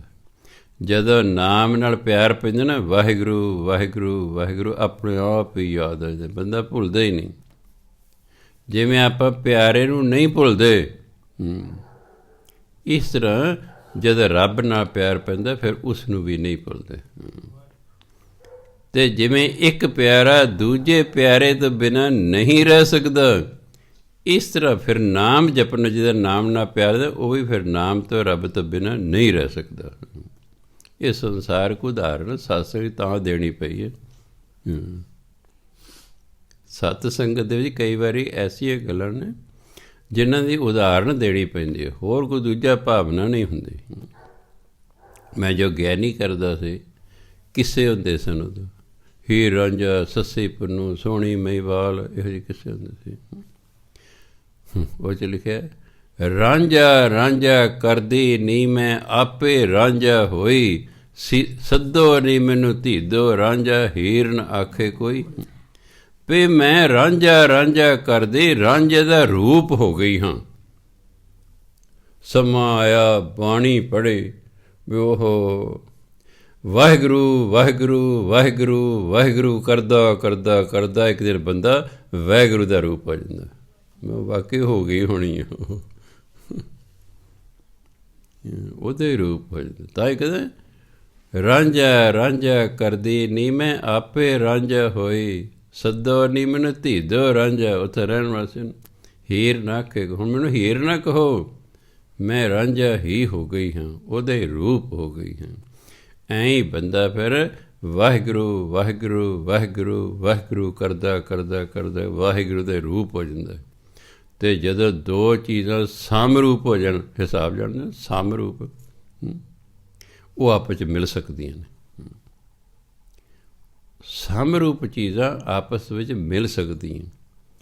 ਦੁੱਧ ਦਾ ਰੂਪ ਵੀ ਚਿੱਟਾ, ਪਾਣੀ ਦਾ ਰੂਪ ਵੀ ਚਿੱਟਾ, ਮਿਲ ਜਾਂਦੇ ਨਾ ਆਪਸ 'ਚ। ਇਸ ਲਈ ਜਦੋਂ ਦਾ ਦੁੱਧ ਵਿਕਣਾ ਸ਼ੁਰੂ ਹੋਇਆ, ਉਦੋਂ ਦੇ ਨਾਲ ਪਾਣੀ ਵੀ ਵਿਕਦਾ। ਪਾਣੀ ਦੀ ਕਿੰਨੀ ਗੁੱਡ ਲੱਕ ਹੈ। ਦੁੱਧ 60 ਰੁਪਏ ਕਿੱਲੋ, ਪਾਣੀ 1 ਰੁਪਏ ਕਿੱਲੋ, 2 ਰੁਪਏ ਕਿੱਲੋ ਵਾਲਾ 60 ਰੁਪਏ ਕਿੱਲੋ ਦੇ ਭਾਅ ਵਿਕਦਾ। ਫਿਰ ਸਵਾਲ ਪੈਦਾ ਕਿਉਂ? ਸਿਆਣੇ ਕਹਿੰਦੇ ਤੁਸੀਂ ਵੱਡੇ ਹੋਣਾ ਚਾਹੁੰਦੇ ਹੋ, ਫਿਰ ਵੱਡੇ ਨਾਲ ਜੁੜ ਜਾਓ। ਛੋਟੇ ਨਾਲ ਜੁੜ ਕੇ ਤੁਸੀਂ ਵੱਡੇ ਨਹੀਂ ਹੋ ਸਕਦੇ। ਵੱਡੇ ਨਾਲ ਜੁੜ ਕੇ ਹੀ ਬੰਦਾ ਵੱਡਾ ਹੋ ਸਕਦਾ ਹੈ। ਪਾਣੀ ਦੁੱਧ ਨਾਲ ਜੁੜ ਗਿਆ, ਦੁੱਧ ਬਣ ਗਿਆ। ਉਹਨੂੰ ਹੁਣ ਪਾਣੀ ਕੋਈ ਨਹੀਂ ਕਹਿੰਦਾ, ਉਹ ਦੁੱਧ ਬਣ ਗਿਆ। ਅਤੇ ਜਿੰਨੀ ਦੁੱਧ ਦੀ ਕੀਮਤ ਹੈ, ਉਨੀ ਹੀ ਪਾਣੀ ਦੀ ਕੀਮਤ ਹੋ ਗਈ ਹੈ। ਇਸ ਲਈ ਜੁੜਨਾ ਵੱਡੇ ਨਾਲ ਜੁੜਨਾ ਹੈ। ਅਤੇ ਸਿੱਖ ਲਈ ਸਭ ਤੋਂ ਵੱਡਾ ਗੁਰੂ ਹੁੰਦਾ ਹੈ। ਗੁਰੂ ਨਾਲ ਸੱਚੇ ਦਿਲੋਂ ਜੁੜਿਆ ਹੋਇਆ ਬੰਦਾ, ਗੁਰੂ ਦੇ ਆਖੇ ਲੱਗਣ ਵਾਲਾ ਬੰਦਾ, ਇੱਕ ਦਿਨ ਤਰੱਕੀ ਕਰਦਾ ਕਰਦਾ ਕਰਦਾ ਕਰਦਾ ਗੁਰੂ ਨੇ ਸਿੱਖ ਗੁਰੂ ਹੈ, ਗੁਰੂ ਸਿੱਖ ਹੈ, ਦੋਨਾਂ 'ਚ ਕੋਈ ਫਰਕ ਨਹੀਂ ਰਹਿੰਦਾ। ਦਸਮ ਪਾਤਸ਼ਾਹ ਕਹਿੰਦੇ ਮੇਰਾ ਖਾਲਸਾ ਅਤੇ ਪਰਮਾਤਮਾ 'ਚ ਕੋਈ ਫਰਕ ਨਹੀਂ। ਕਹਿੰਦੇ ਮੇਰੇ ਵਿੱਚ ਅਤੇ ਪਰਮਾਤਮਾ ਵਿੱਚ, ਮੇਰੇ ਵਿੱਚ ਮੇਰੇ ਖਾਲਸੇ 'ਚ ਕੋਈ ਫਰਕ ਨਹੀਂ। ਤਿੰਨੋਂ ਇੱਕ ਰੂਪ ਹੋ ਜਾਂਦੇ ਨੇ। ਕਿਉਂ? ਸਿੱਖ ਗੁਰੂ ਨਾਲ ਜੁੜ ਗਿਆ ਹੈ, ਵੱਡਾ ਹੋ ਗਿਆ। ਗੁਰੂ ਰੱਬ ਨਾਲ ਜੁੜਿਆ, ਉਹ ਵੀ ਵੱਡਾ, ਉਹ ਵੀ ਰੱਬ ਰੂਪ ਹੋ ਗਿਆ। ਸਭ ਵੱਡੇ ਨਾਲ ਜੁੜਨਾ ਹੈ। ਇਹ ਤਾਂ ਸ਼ਰਾਬੀਆਂ, ਕਬਾਬੀਆਂ, ਚੋਰਾਂ, ਡਕੈਤਾਂ, ਲਫੰਗਿਆਂ, ਦੁਰਾਚਾਰੀਆਂ, ਨਸ਼ਈਆਂ ਨਾਲ ਮਨੁੱਖ ਜੁੜ ਜਾਂਦੇ ਨੇ। ਬਰਬਾਦ ਹੀ ਹੋਣਾ, ਹੋਰ ਕੀ ਹੋਣਾ। ਅੱਗੇ ਕਹਿੰਦੇ ਸਤਿਗੁਰ, ਅੱਛਾ ਹਰ ਜੀ ਆਪਣੀ ਕਿਰਪਾ ਕਰੇ ਤਾਂ ਲਾਗੈ ਨਾਮ ਪਿਆਰ, ਨਾਨਕ ਨਾਮ ਸੰਭਾਲ ਤੂੰ ਗੁਰ ਕੈ ਹੇਤ ਅਪਾਰ। ਕਹਿੰਦੇ ਹੇ ਇਨਸਾਨ, ਤੂੰ ਗੁਰੂ ਨੂੰ ਕਰ ਪਿਆਰ, ਅਤੇ ਗੁਰੂ ਦੇ ਪਿਆਰ ਰਾਹੀਂ ਤੂੰ ਫਿਰ ਪਰਮਾਤਮਾ ਦੇ ਨਾਮ ਨੂੰ ਯਾਦ ਕਰ। ਤੂੰ ਪਰਮਾਤਮਾ ਦਾ ਨਾਮ ਯਾਦ ਕਰ, ਕਿਉਂਕਿ ਗੁਰੂ ਨੂੰ ਪਿਆਰ ਕਰਾਂਗੇ ਤਾਂ ਹੀ ਉਹਨੇ ਸਾਨੂੰ ਪਰਮਾਤਮਾ ਨਾਲ ਮਿਲਾਉਣਾ। ਸ਼੍ਰੀ ਰਾਗ ਮਹਿਲਾ ਤੀਜਾ। ਕਿਸ ਹੋਂ ਸੇਵੀ ਕਿਆ ਜਪ ਕਰੀ, ਸਤਿਗੁਰ ਪੁੱਛੋਂ ਜਾਏ। ਇਸ ਲਾਈਨ ਦੇ ਵਿੱਚ ਮੈਂ ਦੀ ਭਾਵਨਾ ਹੈ। ਜਿਸ ਪੰਗਤੀ 'ਚ ਮੈਂ ਦੀ ਭਾਵਨਾ ਹੋਵੇ, ਉਹ ਜਿੰਨੀਆਂ ਕਿਰਿਆਵਾਂ ਨੇ ਉਹ ਫਿਰ ਨਕਰਾਂ ਹੀ ਬੋਲੀ ਜਾਂਦੀ। ਸੇਵੀ ਨੂੰ ਪੜਾਂਗੇ ਸੇਵੀ, ਕਰੀ ਨੂੰ ਪੜਾਂਗੇ ਕਰੀ, ਪੁੱਛੋ ਨੂੰ ਪੜਾਂਗੇ ਪੁੱਛੂੰ। ਕਿਸ ਹੋਂ ਸੇਵੀ ਕਿਆ ਜਪ ਕਰੀ, ਸਤਿਗੁਰ ਪੁੱਛੋਂ ਜਾਏ। ਅੱਗੋਂ ਜਵਾਬ ਮਿਲਦਾ, ਸਤਿਗੁਰ ਕਾ ਭਾਣਾ ਮੰਨ ਲਈ, ਵਿੱਚੋਂ ਆਪ ਗਵਾਏ। ਇਹਾ ਸੇਵਾ ਚਾਕਰੀ, ਨਾਮ ਵਸੈ ਮਨ ਆਏ। ਨਾਮੇ ਹੀ ਤੇ ਸੁਖ ਪਾਈਐ, ਸੱਚੇ ਸ਼ਬਦ ਸੁਹਾਏ। ਹੁਣ ਪੁੱਛਿਆ ਜਾ ਰਿਹਾ, ਕਿਸ ਹੋਂ ਸੇਵੀ, ਮੈਂ ਕਿਸ ਦਾ ਸਿਮਰਨ ਕਰਾਂ। ਕਿਆ ਜਪ ਕਰੀ, ਮੈਂ ਕਿਹੜਾ ਜਪ ਕਰਾਂ। ਸਤਿਗੁਰ ਪੁੱਛੋਂ ਜਾਏ, ਮੈਂ ਕਹਿੰਦਾ ਗੁਰੂ ਨੂੰ ਜਾ ਕੇ ਪੁੱਛਦੀ ਹਾਂ ਵੀ ਮੈਂ ਜੀ ਕਿਹਦੀ ਸੇਵਾ ਕਰਾਂ, ਕਿਹੜਾ ਜਪ ਕਰਾਂ। ਸਤਿਗੁਰ ਕਾ ਭਾਣਾ ਮੰਨ ਲਈ, ਵਿੱਚੋਂ ਆਪ ਗਵਾਏ। ਕਹਿੰਦੇ ਫਿਰ ਉਹਨੂੰ ਪਤਾ ਲੱਗਾ ਕਿ ਗੁਰੂ ਕਹਿੰਦਾ ਗੁਰੂ ਦਾ ਭਾਣਾ ਮੰਨ ਲੈ ਤੂੰ, ਅਤੇ ਆਪਣੇ ਅੰਦਰ ਹਉਮੈ ਛੱਡ ਦੇ, ਆਪਣੇ ਅੰਦਰ ਹਉਮੈ ਛੱਡ ਦੇ। ਇਹ ਸੇਵਾ ਚਾਕਰੀ, ਅਸਲ 'ਚ ਇਹੀ ਸੇਵਾ ਹੈ, ਇਹੀ ਚਾਕਰੀ ਹੈ। ਨਾਮ ਵਸੈ ਮਨ ਆਏ। ਚਾਕਰ ਫਾਰਸੀ ਦਾ ਸ਼ਬਦ ਹੈ ਜਿਹਨੂੰ ਕਹਿੰਦੇ ਨੌਕਰ, ਸਰਵੈਂਟ। ਇਹ ਸੇਵਾ ਚਾਕਰੀ, ਨਾਮ ਵਸੈ ਮਨ ਆਏ। ਅਸਲ ਇਹੀ ਸੇਵਾ ਹੈ, ਇਹੀ ਨੌਕਰੀ ਹੈ। ਇਹਦੇ ਨਾਲ ਹੀ ਨਾਮ ਮਨ 'ਚ ਆ ਕੇ ਵਸਦਾ ਹੈ। ਫਿਰ ਕੀ ਹੈਗਾ, ਨਾਮੇ ਹੀ ਤੇ ਸੁਖ ਪਾਈਐ, ਸੱਚੇ ਸ਼ਬਦ ਸੁਹਾਏ। ਨਾਮ ਦੇ ਰਾਹੀਂ ਫਿਰ ਮਨੁੱਖ ਨੂੰ ਸੁਖ ਮਿਲਦਾ ਹੈ। ਨਾਮ ਦਾ ਸੰਬੰਧ ਮਨ ਨਾਲ ਹੈ, ਮਾਇਆ ਦਾ ਸੰਬੰਧ ਸਰੀਰ ਨਾਲ ਹੈ। ਮਾਇਆ ਦਾ ਸੰਬੰਧ ਸਰੀਰ ਨਾਲ ਹੈ, ਨਾਮ ਦਾ ਸੰਬੰਧ ਮਨ ਨਾਲ ਹੈ। ਮਾਇਆ ਤੋਂ ਬਿਨਾਂ ਸਰੀਰ ਸੁਖੀ ਨਹੀਂ ਰਹਿ ਸਕਦਾ, ਅਤੇ ਨਾਮ ਤੋਂ ਬਿਨਾਂ ਮਨ ਨਹੀਂ ਸੁਖੀ ਰਹਿ ਸਕਦਾ। ਗੁਰੂ ਨਾਨਕ ਦੇਵ ਨੂੰ ਇਸ ਗੱਲ ਦਾ ਵਿਸ਼ਵਾਸ ਸੀ, ਪੱਕਾ ਪਤਾ ਸੀ ਕਿ ਮਾਇਆ ਤੋਂ ਬਿਨਾਂ ਸਰੀਰ ਨਹੀਂ ਸੁਖੀ ਰਹਿ ਸਕਦਾ, ਨਾਮ ਤੋਂ ਬਿਨਾਂ ਮਨ ਨਹੀਂ ਸੁਖੀ ਰਹਿ ਸਕਦਾ। ਅਤੇ ਪੂਰਨ ਸੁਖੀ ਕੌਣ ਹੈ? ਜਿਹੜਾ ਸਰੀਰ ਕਰਕੇ ਵੀ ਸੁਖੀ ਹੈ ਅਤੇ ਜਿਹੜਾ ਮਨ ਕਰਕੇ ਵੀ ਸੁਖੀ। ਅਸੀਂ ਦੋ ਹੀ ਚੀਜ਼ਾਂ, ਇੱਕ ਸਰੀਰ ਹੈ, ਇੱਕ ਮਨ ਅੰਦਰ। ਜੇ ਸਰੀਰ ਸੁਖੀ ਹੈ ਅਤੇ ਮਨ ਦੁਖੀ ਹੈ ਤਾਂ ਵੀ ਅਸੀਂ ਦੁਖੀ ਹੀ ਰਹਾਂਗੇ।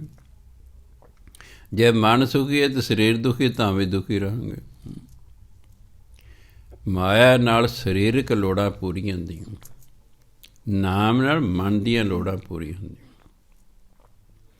ਸਰੀਰ ਦੀਆਂ ਤਾਂ ਕਈ ਲੋੜਾਂ ਨੇ, ਮਨ ਦੀ ਤਾਂ ਇੱਕੋ ਲੋੜ ਹੈ, ਉਹ ਹੈ ਨਾਮ।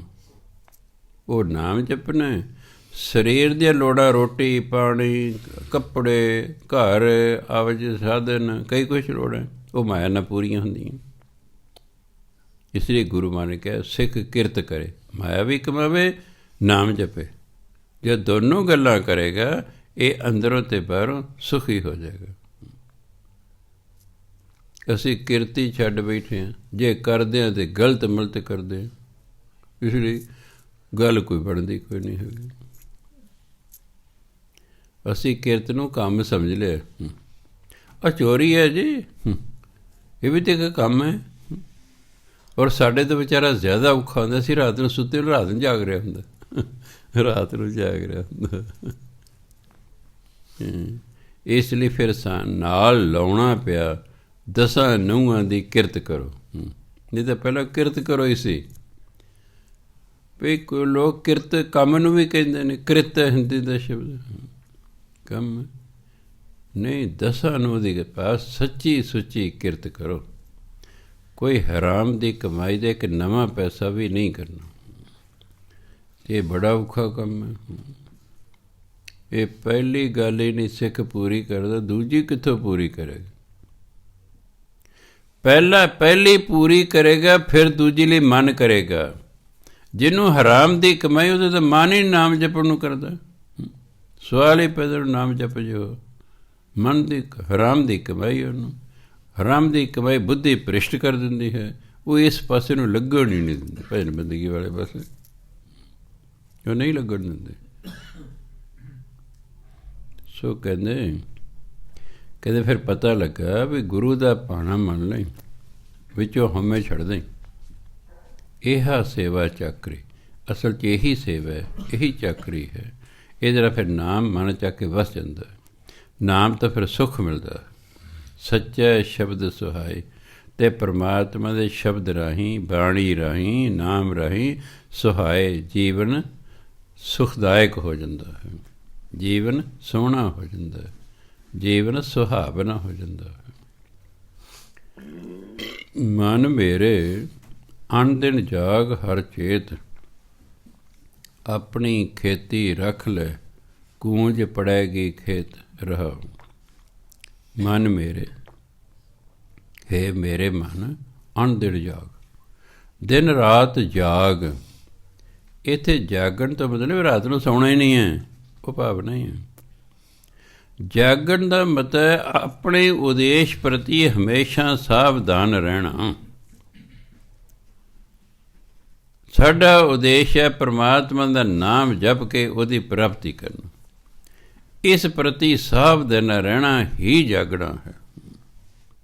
ਤਾਂ ਕਿ ਦਿਨ ਰਾਤ ਜਾਗ, ਦਿਨ ਰਾਤ ਸੁਚੇਤ ਰਹਿ। ਕਈ ਕਹਿਣਗੇ ਜੀ ਅੰਮ੍ਰਿਤ ਵੇਲੇ ਉੱਠੋ, ਚੰਗੀ ਗੱਲ ਹੈ, ਕਿਹਾ ਵੀ ਹੈ, ਪਰ ਸਿੱਖ ਨੂੰ ਤਾਂ ਹੁਕਮ ਹੈ ਤੂੰ ਤਾਂ 24 ਘੰਟੇ ਵਾਹਿਗੁਰੂ ਵਾਹਿਗੁਰੂ ਕਰਨਾ, ਤੂੰ 24 ਘੰਟੇ ਵਾਹਿਗੁਰੂ ਵਾਹਿਗੁਰੂ ਕਰਨਾ, ਤੂੰ ਤਾਂ ਸੁੱਤਿਆ ਵੀ ਕਰਨਾ। ਇਸ ਲਈ ਜਿਹੜਾ 24 ਘੰਟੇ ਵਾਹਿਗੁਰੂ ਵਾਹਿਗੁਰੂ ਕਹਿੰਦੇ ਤਾਂ ਹਰ ਵਕਤ ਹੀ ਅੰਮ੍ਰਿਤ ਵੇਲਾ। ਉਹ ਜੇ 4 ਵਜੇ ਉੱਠੇਗਾ ਤਾਂ ਬਾਕੀ ਸੁੱਤਾ ਰਹੇ, ਸੁੱਤਾ ਰਹੇ। ਇਹ ਤਾਂ ਸਾਡੇ ਵਾਲੇ ਲਈ ਹੈ। ਉੱਠੋ ਵੇ ਸਵੇਰੇ। ਜਿਹੜਾ ਵਾਕਈ ਗੁਰੂ ਦਾ ਸਿੱਖ ਹੈ ਉਹ ਤਾਂ ਹਮੇਸ਼ਾ ਹੀ ਜਾਗਦਾ, ਉਹਨੂੰ ਤਾਂ ਹਰ ਵਕਤ ਹੀ ਸਿਮਰਨ ਕਰੀ ਜਾਣਾ ਹੈ। ਹਾਂ, ਉਹਦੇ ਡਰ 'ਚ ਰਹਿਣਾ ਹੈ। ਇਸ ਲਈ ਸਿੱਖ ਨੇ ਤਾਂ ਹਰ ਵਕਤ ਹੀ ਸਿਮਰਨ ਕਰਨਾ। ਇਹ ਤਾਂ ਮਹਾਂਪੁਰਖਾਂ ਨੇ ਵੀ ਥੋੜ੍ਹਾ ਸੌਖਾ ਕਰ ਭਾਈ 2.5 ਘੰਟੇ ਜ਼ਰੂਰ ਬਾਣੀ ਪੜ੍ਹੋ, ਸਿਮਰਨ। ਕਿਤੇ ਵੀ ਨਹੀਂ ਬਾਣੀ 'ਚ ਲਿਖਿਆ ਹੋਇਆ 2.5 ਘੰਟੇ ਨਾ, ਉੱਥੇ ਲਿਖਿਆ ਸਾਧ ਸਾਧ ਸਿਮਰੋ ਗੋਬਿੰਦ। ਨਹੀਂ ਤਾਂ ਗੁਰੂ ਮਹਾਰਾਜ ਕਹੇ 2.5 ਘੰਟੇ ਕਰੋ ਜੀ। ਉਹਨੇ ਕਿਹਾ ਚੱਲ ਘੱਟ ਤੋਂ ਘੱਟ 2.5 ਘੰਟੇ ਤਾਂ ਕਰੇ। ਜੇ ਇਹਨੂੰ ਕਹਿੰਦਾ ਹਰ ਵਕਤ ਕਰ, ਕਿਸੇ ਲੱਗਣਾ ਹੀ ਨਹੀਂ ਇਸ ਪਾਸੇ। ਇਸ ਪਾਸੇ ਲਾਉਣ ਲਈ ਕਈ ਵਾਰੀ 5 ਮਿੰਟ ਹੀ ਕਹਿਣਾ ਪੈਂਦਾ। ਤੂੰ 5 ਮਿੰਟ ਰੋਜ਼ ਵਾਹਿਗੁਰੂ ਵਾਹਿਗੁਰੂ ਕਰਿਆ ਕਰ। 5 ਮਿੰਟ ਤੋਂ ਸ਼ੁਰੂ ਕਰਨਾ ਪੈਂਦਾ। ਇਹ ਸਾਈਕੋਲੋਜੀ ਵੀ ਇਹੀ ਕਹਿੰਦੀ, ਪਹਿਲਾਂ ਥੋੜ੍ਹੇ ਤੋਂ ਸ਼ੁਰੂ ਕਰੋ, ਹੌਲੀ ਹੌਲੀ ਵਧਾਉਂਦੇ ਜਾਓ, ਵਧਾਉਂਦੇ ਜਾਓ, ਵਧਾਉਂਦੇ ਜਾਓ। ਭਾਈ ਸਾਹਿਬ ਭਾਈ ਵੀਰ ਸਿੰਘ ਜੀ ਇੱਕ ਵਾਰੀ ਕਲਕੱਤੇ ਦੀਵਾਨ ਲਾਉਣ ਚਲੇ ਗਏ। ਉੱਥੇ ਇੱਕ ਬੀਬੀ ਮਿਲੀ, ਕਹਿੰਦੇ ਵੀਰ ਜੀ ਵੀ ਮੈਂ ਬਹੁਤ ਨਾ ਜਿਹੜਾ ਹੈ ਚਿੰਤਤ ਰਹਿੰਦੀ, ਮੈਨੂੰ ਕੋਈ ਨਾ ਕੋਈ ਚਿੰਤਾ ਲੱਗੀ ਰਹਿੰਦੀ ਹੈ। ਕਹਿੰਦੇ ਬੀਬਾ ਤੂੰ ਰੋਜ਼ ਨਾ 5 ਮਿੰਟ ਮੂਲ ਮੰਤਰ ਦਾ ਜਾਪ ਕਰਿਆ ਕਰ, 5 ਮਿੰਟ ਰੋਜ਼। ਅਗਲੇ ਸਾਲ ਅਸੀਂ ਆਵਾਂਗੇ, ਫਿਰ ਪੁੱਛਾਂਗੇ ਤੈਨੂੰ। ਅਗਲੇ ਸਾਲ ਜਦੋਂ ਗਏ ਬੀਬੀ ਮਿਲੇ, ਕਹਿੰਦੇ ਵੀਰ ਜੀ ਇੰਨੀ ਕਿਰਪਾ ਹੋ ਗਈ, ਮੈਂ 5 ਮਿੰਟ ਕਰਦੀ ਸੀ, ਫਿਰ ਮੇਰਾ ਜੀਅ ਕੀਤਾ ਮੈਂ ਹੋਰ ਕਰਾਂ, ਫਿਰ ਮੈਂ ਹੋਰ ਲੱਗ ਗਈ। ਹੁਣ ਮੈਂ ਰੋਜ਼ 1.5 ਘੰਟਾ ਮੂਲ ਮੰਤਰ ਦਾ ਜਾਪ ਕਰਦੀ ਹਾਂ। ਥੋੜ੍ਹੇ ਤੋਂ ਲਾ ਕੇ ਗਏ ਸਨ। ਜੇ ਪਹਿਲੇ ਜਿਹੜੀ ਬੀਬੀ 1.5 ਘੰਟਾ ਕਰਨਾ ਸ਼ਾਇਦ ਨਾ ਕਰਦੀ, ਪਰ 5 ਮਿੰਟ ਤਾਂ ਕਰ ਹੀ ਲਵਾਂਗੇ। ਇਸ ਤਰ੍ਹਾਂ ਹਮੇਸ਼ਾ ਥੋੜ੍ਹੇ ਤੋਂ ਹੌਲ ਕਰਾ ਸ਼ੁਰੂ ਕਰਾ ਕੇ ਫਿਰ ਅੱਗੇ ਅੱਗੇ ਅੱਗੇ ਅੱਗੇ ਵਧਾਈ ਜਾਣਾ ਹੁੰਦਾ। ਤਾਂ ਮੁਝੇ ਇੱਥੇ ਮਨ ਮੇਰੇ ਅਣ ਦਿਨ ਜਾਗ ਹਰ ਚੇਤ, ਦਿਨ ਰਾਤ ਸੁਚੇਤ ਰਹਿ, ਪਰਮਾਤਮਾ ਨੂੰ ਯਾਦ ਕਰ, ਆਪਣੀ ਖੇਤੀ ਰੱਖ ਲੈ, ਕੂੰਜ ਪੜੇਗੀ ਖੇਤ। ਆਪਣੀ ਜਿਹੜੀ ਖੇਤੀ ਹੈ ਨਾ, ਨਾਮ ਦੀ ਖੇਤੀ, ਇਹ ਜੀਵਨ ਦੀ ਜੇ ਖੇਤੀ ਹੈ, ਇਹਨੂੰ ਬਚਾ ਲੈ, ਨਹੀਂ ਤੇ ਕੂੰਜ ਆ ਜਾਏਗੀ, ਚਿੱਟੇ ਵਾਲ ਆ ਜਾਣੇ, ਬੁਢਾਪਾ ਆ ਜਾਣਾ, ਫਿਰ ਤੇ ਤੋਂ ਇਹ ਨਾਮ ਨਹੀਂ ਜਪਣਾ। ਹੁਣ ਵੇਲਾ ਆਪਣੀ ਖੇਤੀ ਨੂੰ ਸਾਂਭ ਕੇ ਰੱਖ। ਤੇ ਕਹਿੰਦਾ ਅਬ ਪਛਤਾਏ ਕਿਆ ਹੋ ਜਬ ਚਿੜੀਆਂ ਚੁਗ ਗਈ ਖੇਤ।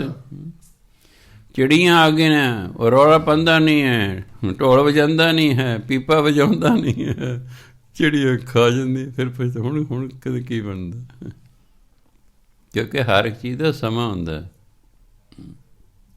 ਹਰ ਇੱਕ ਚੀਜ਼ ਦਾ ਸਮਾਂ ਹੁੰਦਾ, ਅਤੇ ਜੋ ਸਮੇਂ 'ਤੇ ਨਾ ਕੀਤਾ ਜਾਵੇ ਫਿਰ ਸਾਰੀ ਉਮਰ ਦਾ ਪਛਤਾਵਾ ਰਹਿੰਦਾ ਹੈ। ਆਹੀ ਗੱਲਾਂ ਬੱਚਿਆਂ ਨੂੰ ਦ੍ਰਿੜ ਕਰ ਦਿੰਦੀਆਂ ਵੀ ਆਹੀ ਤੁਹਾਡੀ ਉਮਰ ਪੜ੍ਹਨ ਦੀ ਹੈ, ਪੜ੍ਹ ਲਓ ਚੱਜ ਨਾਲ, ਕੰਮ ਆਏਗਾ, ਫਿਰ ਸਾਰੀ ਉਮਰ ਮੌਜ ਕਰੋਗੇ।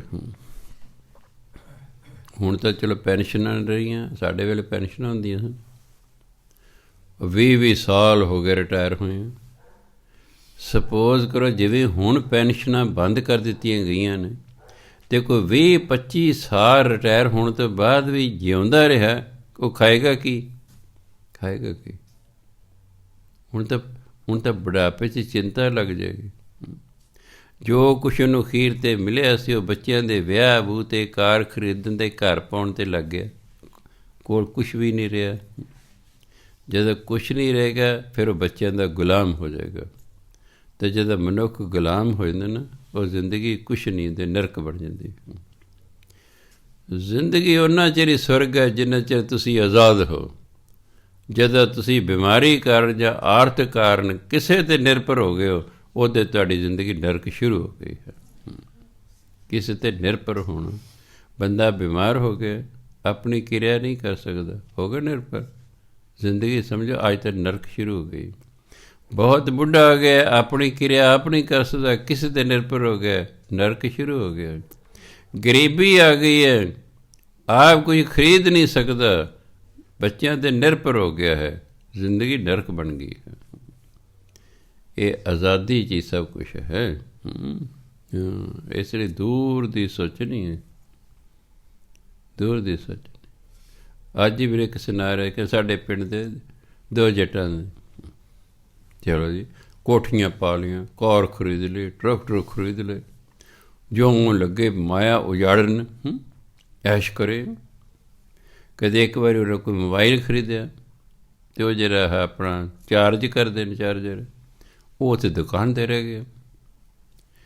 ਉਹ ਦੁਕਾਨਦਾਰ ਟੈਲੀਫੋਨ ਕਰਦੇ ਨੇ, ਸਾਨੂੰ ਚਾਰਜਰ ਦੇ ਜਾ, ਉਹ ਕਹਿੰਦੇ ਜੀ ਆ ਕੇ ਲੈ ਜਾਓ। ਕਹਿੰਦੇ ਨਹੀਂ, ਕਿਸੇ ਰਿਕਸ਼ੇ ਵਾਲੇ ਨੂੰ ਭੇਜ ਦੇ। ਰਿਕਸ਼ੇ ਵਾਲੇ ਨੇ 200 ਰੁਪਈਆ, ਕਿਉਂ ਕਈ ਮੀਲ ਦੂਰ ਆਉਣਾ ਸੀ, 200 ਰੁਪਈਆ ਚਾਰਜਰ ਦਾ ਲਿਆ, ਆਪ ਨਹੀਂ ਲੈ ਕੇ ਮੋਟਰਸਾਈਕਲ ਚੱਕ ਲੈ ਆਈ ਨਾ। ਇਸ ਤਰ੍ਹਾਂ ਪੈਸੇ ਉਜਾੜ ਤੇ ਅੱਜ ਦੂਜਿਆਂ ਦੀ ਦਿਹਾੜੀ ਕਰਦੇ ਨੇ। ਇਹ ਜਿਉਣ ਦਾ ਚੱਜ ਨਹੀਂ ਹੈਗਾ। ਇਹ ਕੁਚੱਜੇ ਲੋਕ ਸਭ ਕੁਛ ਕੋਲ ਹੋਣ ਦੇ ਬਾਅਦ ਸਭ ਕੁ ਉਜਾੜ ਕੇ ਹੁਣ ਨੌਕਰ ਹੋ ਗਏ ਨੇ, ਫਿਰ ਹੋ ਗਏ ਨਾ, ਜ਼ਿੰਦਗੀ 'ਤੇ ਨਰਕ ਸ਼ੁਰੂ ਹੋ ਗਈ ਹੈ। ਤੁਸੀਂ ਸੁੱਕੀਆਂ ਰੋਟੀਆਂ ਖਾ ਰਹੇ ਹੋ ਜਨਮ ਤੋਂ, ਖਾਈ ਜੋ, ਤੁਹਾਨੂੰ ਮਹਿਸੂਸ ਨਹੀਂ ਹੋਵੇਗਾ। ਜਦੋਂ ਪਰੌਂਠੇ ਖਾਂਦੇ ਰਹੇ ਕਈ ਸਾਲ, ਅਤੇ ਮਗਰ ਸੁੱਕੀਆਂ ਖਾਣੀਆਂ ਪੈ ਜਾਣ ਨਾ, ਉਦੋਂ ਯਾਦ ਆਉਂਦਾ, ਇਹਨੂੰ ਯਾਦ ਹੈ। ਚਲੋ ਜ਼ਮੀਨ ਜਾਇਦਾਦ ਪਾਕਿਸਤਾਨ ਪਿਤਾ ਜੀ ਬਹੁਤ ਸੀ, 105 ਕਿੱਲੇ ਜ਼ਮੀਨ ਸੀ, ਇਕੱਲੇ ਸਨ, ਕਿਸੇ ਚੀਜ਼ ਦੀ ਕੋਈ ਕਮੀ ਨਹੀਂ ਸੀ। ਸਾਡੇ ਉੱਥੇ ਇੱਕ ਵਾਰੀ ਕਣਕ ਦੀਆਂ ਰੋਟੀਆਂ ਪੱਕਦੀਆਂ, ਇੱਕ ਵਾਰੀ ਰਾਤ ਨੂੰ ਚੌਲ ਬਣਦੇ ਸਨ, ਕਦੇ ਮਿੱਠੇ, ਕਦੇ ਨਮਕੀਨ, ਕਦੇ ਕੁਛ, ਕਦੇ ਕੁਛ। ਜਦੋਂ ਬਣਿਆ ਹਿੰਦੁਸਤਾਨ ਪਾਕਿਸਤਾਨ, ਕਿੱਥੇ ਗਏ ਚੌਲ? ਛੋਲਿਆਂ ਦੀ ਰੋਟੀ ਮਾਂ ਨੇ ਜੋ ਮੇਰੇ ਅੱਗੇ ਰੱਖੀ ਨਾ, ਉਦੋਂ ਮੈਂ 4.5 ਸਾਲ ਦਾ ਸੀ। ਮੈਂ ਕਿਹਾ ਤੂੰ ਉੱਥੇ ਦੇ ਚੌਲ ਖਾਣ ਨੂੰ ਦਿੰਦੇ ਸੀ, ਇੱਥੇ ਛੋਲਿਆਂ ਦੀ ਰੋਟੀ ਦਿੰਦੇ, ਮੈਂ ਨਹੀਂ ਖਾਂਦਾ। ਹੁਣ ਮਾਂ ਰੋਣ ਲੱਗ ਗਈ ਵੀ ਇਸ ਬੱਚੇ ਨੂੰ ਪਤਾ ਨਹੀਂ ਕਿ ਅਸੀਂ ਇਸ ਵੇਲੇ ਕਿਸ ਹਾਲਤ ਵਿੱਚੋਂ ਲੰਘ ਰਹੇ ਹਾਂ। ਪਰੌਂਠੇ ਖਾਣ ਵਾਲੇ ਨਾ ਸੁੱਕੀਆਂ ਰੋਟੀਆਂ ਖਾਣੀਆਂ ਬਹੁਤ ਔਖੀ ਹੁੰਦੀ, ਉਹਨਾਂ ਦਾ ਕੀ ਹਾਲ ਹੋਊਗਾ। ਇਸ ਲਈ ਥੋੜ੍ਹਾ ਜਿਹੀ ਜ਼ਿੰਦਗੀ ਸਾਵਧਾਨ ਹੋ ਕੇ ਜਿਉਣੀ ਹੈ। ਪਰੌਂਠੇ ਖਾ ਰਹੇ, ਪ੍ਰਬੰਧ ਰੱਖੋ, ਪਰੌਂਠੇ ਹੀ ਖਾਂਦੇ ਰਹੀਏ, ਸੁੱਕੀਆਂ ਖਾਣੇ ਵੀ ਬੜਾ ਔਖਾ ਲੱਗਦਾ ਹੈ। ਗਰੀਬੀ 'ਚ ਪੈਦਾ ਹੋਏ ਹੋ, ਉਹ ਕਿਹੜੇ? ਕ੍ਰਿਸ਼ਨ ਜੀ ਮਹਾਰਾਜ ਦੇ ਮਿੱਤਰ ਸੁਦਾਮਾ। UP ਸੀ, ਚੌਲ ਬਹੁਤ ਹੁੰਦੇ ਸਨ। ਚੌਲ ਰਾਤ ਨੂੰ ਭਿਉਂਦੇ ਨੇ, ਸਵੇਰੇ ਜਿਹੜਾ ਦਾ ਪਾਣੀ ਚਿੱਟਾ ਜਿਹਾ ਹੋਣਾ, ਉਹਨੂੰ ਗਰਮ ਕਰਕੇ ਮਿੱਠਾ ਪਾ ਕੇ ਕਹਿਣ ਲੈ ਪੁੱਤ ਦੁੱਧ ਪੀ ਲੈ। ਉਹਨੂੰ ਦੁੱਧ ਸਮਝ ਕੇ ਪੀ ਲੈਣ, ਪਤਾ ਹੀ ਨਹੀਂ ਸੀ ਬੱਚੇ ਨੂੰ। ਕਾਫੀ ਸਮਾਂ ਲੰਘ ਗਿਆ, ਕ੍ਰਿਸ਼ਨ ਮਹਾਰਾਜ ਪਹਿਲਾਂ ਆਇਆ ਕਰਦੇ ਸਨ ਸੱਦਣ, ਅਤੇ ਫਿਰ ਸੁਦਾਮੇ ਨਾਲ ਲੈ ਕੇ ਸਕੂਲ ਚਲੇ ਜਾਂਦੇ ਸਨ। ਇੱਕ ਦਿਨ ਕ੍ਰਿਸ਼ਨ ਮਹਾਰਾਜ ਲੇਟ ਹੋ ਗਏ ਅਤੇ ਸੁਦਾਮਾ ਉਹਨਾਂ ਦੇ ਘਰ ਚਲੇ ਗਏ। ਅੱਗੋਂ ਕ੍ਰਿਸ਼ਨ ਮਹਾਰਾਜ ਦੁੱਧ ਪੀ ਰਹੇ ਨੇ। ਉਹਦੀ ਮਾਂ ਕਹਿੰਦੀ, ਪੁੱਤ ਤੂੰ ਵੀ ਦੁੱਧ ਪੀ ਲੈ। ਕਿ ਨਹੀਂ ਮਾਤਾ, ਮੈਂ ਤਾਂ ਪੀ ਕੇ ਆ। ਚੱਲ ਕੋਈ ਨਹੀਂ ਕਾਕਾ, ਪੀ ਲੈ ਤੂੰ। ਜਦੋਂ ਦਿੱਤਾ ਨਾ ਦੁੱਧ, ਆ ਕੇ ਮਾਂ ਨੂੰ ਕਹਿੰਦਾ ਸ਼ਾਮ ਨੂੰ, ਮਾਂ ਸੱਚੋ ਸੱਚ ਦੱਸ, ਤੂੰ ਮੈਨੂੰ ਕੀ ਪਿਲਾਉਂਦੀ ਰਹੀ ਹੈ? ਕਹਿੰਦੇ ਕੀ ਹੋ ਗਿਆ? ਕਹਿੰਦੇ ਅੱਜ ਮੈਂ ਦੁੱਧ ਪੀਤਾ। ਕ੍ਰਿਸ਼ਨ ਮਹਾਰਾਜ ਕਰ ਕਹਿੰਦੇ, ਓਹੋ, ਅੱਜ ਇਹਨੂੰ ਅਸਲੀਅਤ ਦਾ ਗਿਆਨ ਹੋ ਗਿਆ, ਹੁਣ ਇਹਨੂੰ ਪਾਣੀ ਚਿੱਟਾ ਪਾਣੀ ਨਹੀਂ ਪਿਲਾਇਆ ਜਾ ਸਕਦਾ। ਅਮੀਰੀ ਤੋਂ ਗਰੀਬੀ 'ਚ ਆਉਣਾ ਬਹੁਤ ਔਖਾ ਹੈ। ਗਰੀਬੀ ਹੀ ਜਨਮ 'ਚ ਮਿਲੀ ਹੈ। ਕਈ ਬੰਦੇ ਗਰੀਬੀ ਹੀ ਭੋਗ ਕੇ ਚਲੇ ਜਾਂਦੇ, ਉਹਨਾਂ ਬਹੁਤਾ ਮਹਿਸੂਸ ਨਹੀਂ ਹੁੰਦਾ। ਆਹ ਜਿਹੜਾ ਤੁਹਾਡਾ ਗੰਦਮੰਦ ਘਰਾਂ ਦਾ ਲੈ ਕੇ ਜਾਂਦੇ ਨੇ, 4 ਵੀਲਰ 3 ਵੀਲਰ ਜੋ ਵੀ ਉਹਨਾਂ ਕੋਲ ਹੈ, ਇੱਕ ਉਹਨਾਂ ਨਾਲ ਬੱਚਾ ਵੀ ਹੁੰਦਾ, ਉਹ ਗੰਦ ਦੇ ਉੱਤੇ ਹੀ ਖੜ੍ਹਾ। ਉਹ ਗੰਦ ਸਿੱਧਾ ਕਰਦਾ, ਵਿੱਚੋਂ ਲਿਫਾਫੇ ਜਿਹੇ ਚੁੱਕਦਾ ਰਹਿੰਦਾ, ਅਸੀਂ ਗੰਦ ਹੱਥ ਮਾਰ ਕੇ ਕਦੇ ਕੁਛ ਕਰਦਾ, ਅੱਡ ਅੱਡ ਕਰਦਾ ਰਹਿੰਦਾ। ਕਿਉਂ? ਉਹ ਇਹੋ ਜਿਹੇ ਹਾਲਾਤ 'ਚ ਪੈਦਾ ਹੋਇਆ, ਉਹ ਇਸੇ ਹਾਲਾਤ ਦੇ ਵਿੱਚ ਰਹੇਗਾ, ਉਹਨੂੰ ਨਹੀਂ ਮਹਿਸੂਸ ਹੋਣਾ। ਉਹ ਨਹੀਂ। ਪਰ ਸਾਡੇ ਵਰਗਿਆਂ ਨੂੰ ਜੇ ਉਹ ਕੰਮ ਕਰਨਾ ਪੈ ਜੇ, ਫਿਰ ਦੇਖੋ ਕਿਆ ਹਾਲ ਹੁੰਦਾ ਹੈ। ਇਸ ਲਈ ਕੋਸ਼ਿਸ਼ ਕਰੋ ਕਿ ਅਮੀਰੀ ਤੋਂ ਗਰੀਬੀ ਵਾਲੇ ਪਾਸੇ ਅਸੀਂ ਨਾ ਜਾਈਏ। ਕਈ ਵਾਰੀ ਮਨੁੱਖ ਆਪਣੇ ਲੱਛਣਾਂ ਕਾਰਨ ਗਰੀਬ ਹੋ ਜਾਂਦਾ ਹੈ। ਹਮ ਆਪਣੇ ਹੀ ਹੱਥੋਂ ਬਰਬਾਦ ਹੋ ਗਏ। ਆਪਣੇ ਹੱਥੋਂ ਬਰਬਾਦ ਨਹੀਂ ਹੋਣਾ। ਸੋ ਗੁਰੂ ਮਹਾਰਾਜ ਕਹਿੰਦੇ ਤੇ ਫਿਰ ਕੂੰਜ ਪੈ ਗਈ ਖੇਤ 'ਚ ਹੈ, ਆਪਣਾ ਖੇਤ ਸੰਭਾਲ ਲੈ। ਮਨ ਕੀਆਂ ਇੱਛਾ ਪੂਰੀਆਂ ਸ਼ਬਦ ਰਿਹਾ ਭਰਪੂਰ। ਜਦੋਂ ਪਰਮਾਤਮਾ ਦਾ ਸ਼ਬਦ ਹਿਰਦੇ 'ਚ ਵਸ ਜਾਏ ਨਾ, ਮਨ ਦੀਆਂ ਸਾਰੀ ਇੱਛਾ ਪੂਰੀਆਂ ਹੋ ਜਾਂਦੀਆਂ। ਭਰਪੂਰ ਹੁੰਦਾ ਜਿਹੜਾ ਵਸਣਾ ਅੰਦਰ। ਭੈ ਭਾਏ ਭਗਤ ਕਰੈ ਦਿਨ ਰਾਤੀ, ਹਰ ਜੀਓ ਵੇਖੈ ਸਦਾ ਹਦੂਰ। ਫਿਰ ਪਰਮਾਤਮਾ ਦੇ ਭੈ 'ਚ ਰਹਿ ਕੇ, ਡਰ 'ਚ ਰਹਿ ਕੇ, ਭਾਏ ਪ੍ਰੇਮ 'ਚ ਰਹਿ ਕੇ ਦਿਨ ਰਾਤ ਭਗਤੀ ਕਰਦੇ ਹਨ। ਹਰ ਜੀਓ ਵੇਖੈ ਸਦਾ ਹਦੂਰ। ਫਿਰ ਪਰਮਾਤਮਾ ਉਹਨਾਂ ਨੂੰ ਆਪ ਹਾਜ਼ਰ ਹੋ ਕੇ ਵੇਖਦਾ। ਉਹਨੂੰ ਵੇਖਦਾ ਵੀ ਹਾਂ, ਦਿਨ ਰਾਤ ਮੇਰੀ ਭਜਨ ਬੰਦਗੀ ਕਰਦੇ ਨੇ, ਮੇਰੇ ਤੋਂ ਡਰ ਕੇ ਰਹਿੰਦੇ ਨੇ, ਦਿਲੋਂ ਮੈਨੂੰ ਪਿਆਰ ਕਰਦੇ ਨੇ। ਕਿਉਂਕਿ ਜਿੱਥੇ ਡਰ ਨਹੀਂ, ਉੱਥੇ ਪਿਆਰ ਵੀ ਨਹੀਂ ਹੋਇਆ ਕਰਦਾ। ਕਿਆ ਰੱਖਣਾ? ਜਿੱਥੇ ਪਿਆਰ ਹੋਵੇਗਾ ਤਾਂ ਡਰ ਜ਼ਰੂਰ ਹੋਵੇਗਾ ਕਿ ਮੇਰੇ 'ਤੇ ਕੋਈ ਐਸੀ ਗੱਲ ਨਾ ਹੋ ਜਾਏ ਕਿ ਮੇਰਾ ਪਿਆਰਾ ਹੀ ਮੇਰੇ ਨਾਲ ਰੁੱਸ ਜੇ। ਹਾਂ, ਉਹ ਇਸ ਤਰ੍ਹਾਂ ਕਰਦੇ ਹੀ ਨਹੀਂ। ਇੱਕ ਪਿਆਰਾ ਦੂਜੇ ਪਿਆਰੇ ਤੋਂ ਡਰ ਕੇ ਰਹਿੰਦਾ ਹੈ। ਮੁਝੇ ਪਿਆਰ ਹੈ, ਪਰ ਅੰਦਰ ਡਰ ਵੀ ਹੈ ਕਿ ਮੈਂ ਕੋਈ ਅਜਿਹਾ ਬੋਲ ਨਾ ਬੋਲ ਦੇਵਾਂ, ਮੈਂ ਕੋਈ ਅਜਿਹਾ ਕੰਮ ਨਾ ਕਰ ਦਿਆਂ ਕਿ ਪਿਆਰਾ ਹੀ ਨਾਰਾਜ਼ ਹੋ ਜਾਏ। ਇਸ ਲਈ ਫਿਰ ਜਿਹੜਾ ਪਰਮਾਤਮਾ ਦਾ ਭਗਤ ਹੈ, ਉਹ ਪਰਮਾਤਮਾ ਦੀ ਰਜ਼ਾ ਅਨੁਸਾਰ ਹੀ ਚੱਲਦਾ, ਆਪਣੀ ਮਰਜ਼ੀ ਨਹੀਂ ਕਰਦਾ। ਕਿਉਂਕਿ ਆਪਣੀ ਮਰਜ਼ੀ ਕਰੇਗਾ ਤਾਂ ਕੁਝ ਨਾ ਕੁਝ ਉਲਟ ਸੁਲਟ ਹੋ ਜਾਏਗਾ। ਉਹਨੂੰ ਪਤਾ ਹੈ ਪਰਮਾਤਮਾ ਹਾਜ਼ਰ ਨਾਜ਼ਰ ਹੋ ਕੇ ਵੇਖ ਰਿਹਾ ਹੈ। ਸੱਚੈ ਸ਼ਬਦ ਸਦਾ ਮਨ ਰਤ, ਭਰਮ ਕਿਆ ਸਰੀਰੋਂ ਦੂਰ। ਪੰਜਾਬੀ ਕਹਿੰਦੇ ਭਰਮ, ਭੱਬਾ ਰਾਰਾ ਮੰਮਾ ਪੂਰਾ। ਹਿੰਦੀ ਕਹਿੰਦੇ ਭ੍ਰਮ। ਆਪ ਕੋ ਜੀ ਭ੍ਰਮ ਹੈ, ਡਾਊਟ ਹੈ, ਸ਼ੰਕਾ ਹੈ। ਸੱਚੈ ਸ਼ਬਦ ਸਦਾ ਮਨ ਰਤਾ, ਭ੍ਰਮ ਗਿਆ ਸਰੀਰੋਂ ਦੂਰ। ਪਰਮਾਤਮਾ ਦੇ ਨਾਮ ਨਾਲ ਮਨ ਰੰਗਿਆ ਜਾਂਦਾ ਹੈ ਅਤੇ ਸਰੀਰ ਦੇ ਵਿੱਚ ਜੋ ਭਰਮ ਸੀ ਉਹ ਖਤਮ ਹੋ ਜਾਂਦਾ ਹੈ। ਅੰਦਰ ਭਰਮ ਰਹਿੰਦੇ ਨਹੀਂ। ਪਰਮਾਤਮਾ ਦੇ ਨਾਮ ਨੇ ਅੰਦਰ ਸਭ ਡਰ ਭੈ ਭਰਮ ਸਭ ਖਤਮ ਕਰ ਦੇਣਾ। ਨਿਰਮਲ ਸਾਹਿਬ ਪਾਇਆ ਸਾਚਾ ਗੁਣੀ ਗਹੀਰ। ਉਹ ਪਰਮਾਤਮਾ ਜੋ ਗੁਣਾਂ ਦਾ ਖਜ਼ਾਨਾ ਹੈ, ਗੁਣੀ ਗਹੀਰ, ਬੇਅੰਤ ਗੁਣਾਂ ਵਾਲਾ। ਸਾਚਾ ਪਾ ਪਰਮਾਤਮਾ। ਪਰਮਾਤਮਾ ਗੁਣਾਂ ਦਾ ਖਜ਼ਾਨਾ ਹੈ। ਪਰਮਾਤਮਾ ਨਿਰਮਲ ਹੈ, ਉਹ ਸਾਹਿਬ ਹੈ, ਉਹ ਸਭ ਦਾ ਮਾਲਕ ਹੈ। ਪਾਇਆ ਫਿਰ ਉਸ ਨੂੰ ਮਨੁੱਖ ਪਾ ਲੈਂਦਾ ਹੈ। ਜੋ ਜਾਗੇ ਸੇ ਉਭਰੇ, ਸੂਤੇ ਗਏ ਮੁਹਾਏ। ਸੱਚਾ ਸ਼ਬਦ ਨਾ ਪਛਾਣਿਓ, ਸੁਪਨਾ ਗਿਆ ਵਿਹਾਏ। ਸੁਈਏ ਘਰ ਕਾ ਪਹੁਣਾ, ਜਿਉਂ ਆਇਆ ਤਿਉਂ ਜਾਏ।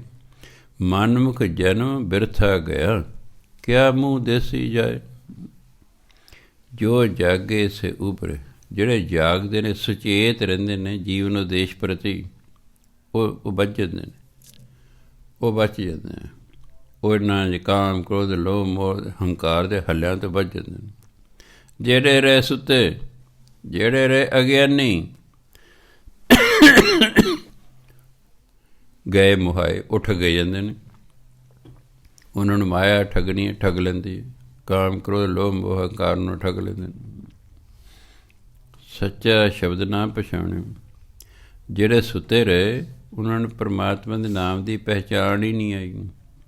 ਸੁਪਨਾ ਗਿਆ ਵਿਹਾਏ, ਅਤੇ ਉਹਨਾਂ ਦਾ ਜੀਵਨ ਇੱਕ ਸੁਪਨੇ ਦੀ ਤਰ੍ਹਾਂ ਬੀਤ ਜਾਂਦਾ ਹੈ। ਵਿਹਾਏ ਮੈਨੇ ਬੀਤ ਜਾਂਦਾ। ਜੀਵਨ ਵੀ ਇੱਕ ਸੁਪਨਾ ਹੈ। ਜਿਵੇਂ ਸੁਪਨਾ ਬੀਤ ਗਿਆ ਤੇ ਵਿਅਰਥ ਨਹੀਂ ਸੁਪਨਾ। ਸੁਪਨਾ ਤੇ ਸਵੇਰੇ ਜਾਗਦੇ ਫਿਰ ਬਦਲੇ ਉਹ ਤਾਂ ਵੀ ਸੀ। ਜਦੋਂ ਸੁਪਨਾ ਆ ਰਿਹਾ ਹੁੰਦਾ 100% ਸੱਚ ਲੱਗਦਾ। ਮਤਲਬ ਮੈਨੂੰ ਸੁਪਨਾ ਆ ਰਿਹਾ, ਮੇਰੇ ਮਗਰ ਸ਼ੇਰ ਲੱਗਾ, ਮੈਂ ਡਰਦਾ ਭੱਜਿਆ ਜਾਂਦਾ ਹਾਂ, ਅੱਗੇ ਤਾਰ ਆ ਗਈ ਹੈ, ਮੈਂ ਉੱਤੋਂ ਦੀ ਛਾਲ ਮਾਰਦਾ, ਹੇਠਾਂ ਡਿੱਗ ਪਿਆ, ਡਿੱਗਿਆ ਤੇ ਜਾਗ ਆ ਗਈ ਹੈ। ਉਹ ਸਰੀਰ ਤਾਂ ਪਸੀਨੋ ਪਸੀਨੀ ਹੋ ਗਿਆ, ਪਰ ਸਾਹ 'ਚ ਸਾਹ ਆ ਗਿਆ, ਤੇਰੇ ਮਗਰ ਕੋਈ ਸ਼ੇਰ ਨਹੀਂ, ਤੂੰ ਤਾਂ ਮੰਜੇ 'ਤੇ।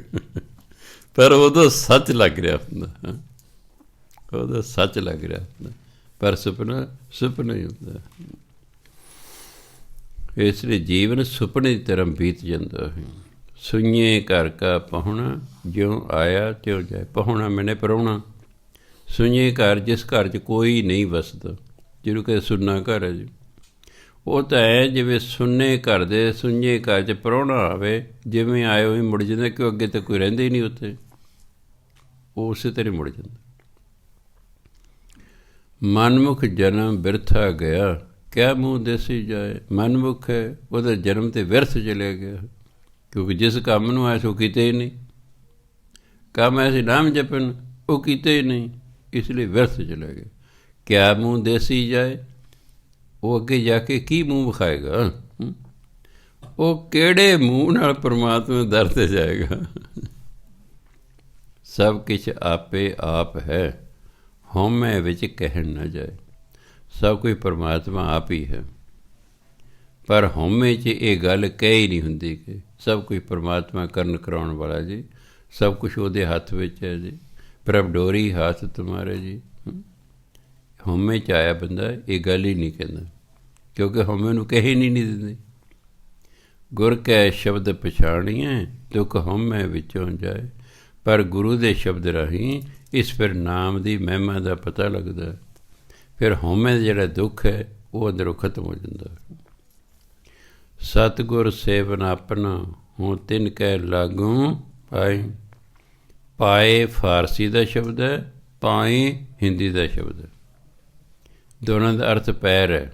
ਤੁਹਾਡੀ ਮਰਜ਼ੀ ਇਸ ਨੂੰ ਪਾਏ ਬੋਲੋ, ਤੁਹਾਡੀ ਮਰਜ਼ੀ ਹੈ ਪਾਏ ਬੋਲੋ। ਪਾਏ ਬੋਲੋਗੇ ਫਾਰਸੀ ਦਾ, ਪਾਏ ਬੋਲੋਗੇ ਹਿੰਦੀ ਦਾ, ਅਰਥ ਦੋਨਾਂ ਦਾ ਪੈਰ ਹੈ। ਸਤਿਗੁਰ ਸੇਵਨ ਆਪਣਾ, ਹੂੰ ਤਿਨ ਕੈ ਲਾਗੂ ਪਾਏ। ਜਿਹੜੇ ਗੁਰੂ ਦੀ ਸੇਵਾ ਕਰਦੇ ਹਨ, ਮੈਂ ਉਹਨਾਂ ਦੇ ਚਰਨੀ ਲੱਗਦਾ ਹਾਂ। ਉਹਨਾਂ ਚਰਨੀ ਲੱਗਦਾ ਬਈ ਭਾਈ ਧੰਨ ਭਾਗ, ਤੁਸੀਂ ਗੁਰੂ ਦੀ ਸੇਵਾ ਕਰਦੇ ਹੋ। ਹੁਣ ਵੀ ਜਿਹੜੇ ਸੱਚੇ ਜਿਹੜੇ ਗੁਰੂ ਦੀ ਸੇਵਾ ਕਰਦੇ, ਨਾਮ ਜਪਦੇ, ਹੁਣ ਵੀ ਲੋਕ ਉਹਨਾਂ ਦੇ ਚਰਨੀ ਲੱਗਦੇ ਨੇ। ਅਸੰਤਾ ਮਹਾਤਮਾ ਨੂੰ ਦੇਖੋ ਕਿੰਨੇ ਲੋਕ ਮੱਥੇ ਟੇਕਦੇ ਨੇ, ਗੁਰੂ ਨੂੰ ਮੱਥੇ ਟੇਕਦੇ ਨੇ, ਲੱਗੇ ਨਾ। ਇਸ ਕਰਕੇ ਨਾਨਕ ਦਰ ਸੱਚੇ ਸਚਿਆਰ ਹੈ। ਇਹੋ ਜਿਹੇ ਲੋਕ ਫਿਰ ਪਰਮਾਤਮਾ ਦੇ ਦਰ 'ਤੇ ਜਾਂਦੇ ਨੇ, ਉਹ ਸੱਚੇ ਹੁੰਦੇ ਨੇ, ਉੱਥੇ ਸਚਿਆਰ ਹੁੰਦੇ ਨੇ। ਹੁਣ ਤਿੰਨ ਬਲਿਹਾਰੈ ਜਾਉ, ਮੈਂ ਇਹ ਜਿਹਾ ਤਾਂ ਬਲਿਹਾਰ ਜਾਂਦਾ ਹਾਂ। ਉਹ ਲੋਕ ਜਿਹੜੇ ਨਾਮ ਜਪਦੇ ਨੇ, ਜਿਹੜੇ ਗੁਰੂ ਦੀ ਸੇਵਾ ਕਰਦੇ ਨੇ, ਜਿਹੜੇ ਆਪਣੇ ਅੰਦਰ ਹਉਮੈ ਖਤਮ ਕਰ ਲੈਂਦੇ ਨੇ, ਕਹਿੰਦੇ ਮੈਂ ਉਹਨਾਂ ਦੀ ਚਰਨੀ ਲੱਗਦਾ। ਵਾਹਿਗੁਰੂ ਜੀ ਕਾ ਖਾਲਸਾ, ਵਾਹਿਗੁਰੂ ਜੀ ਕੀ ਫਤਿਹ।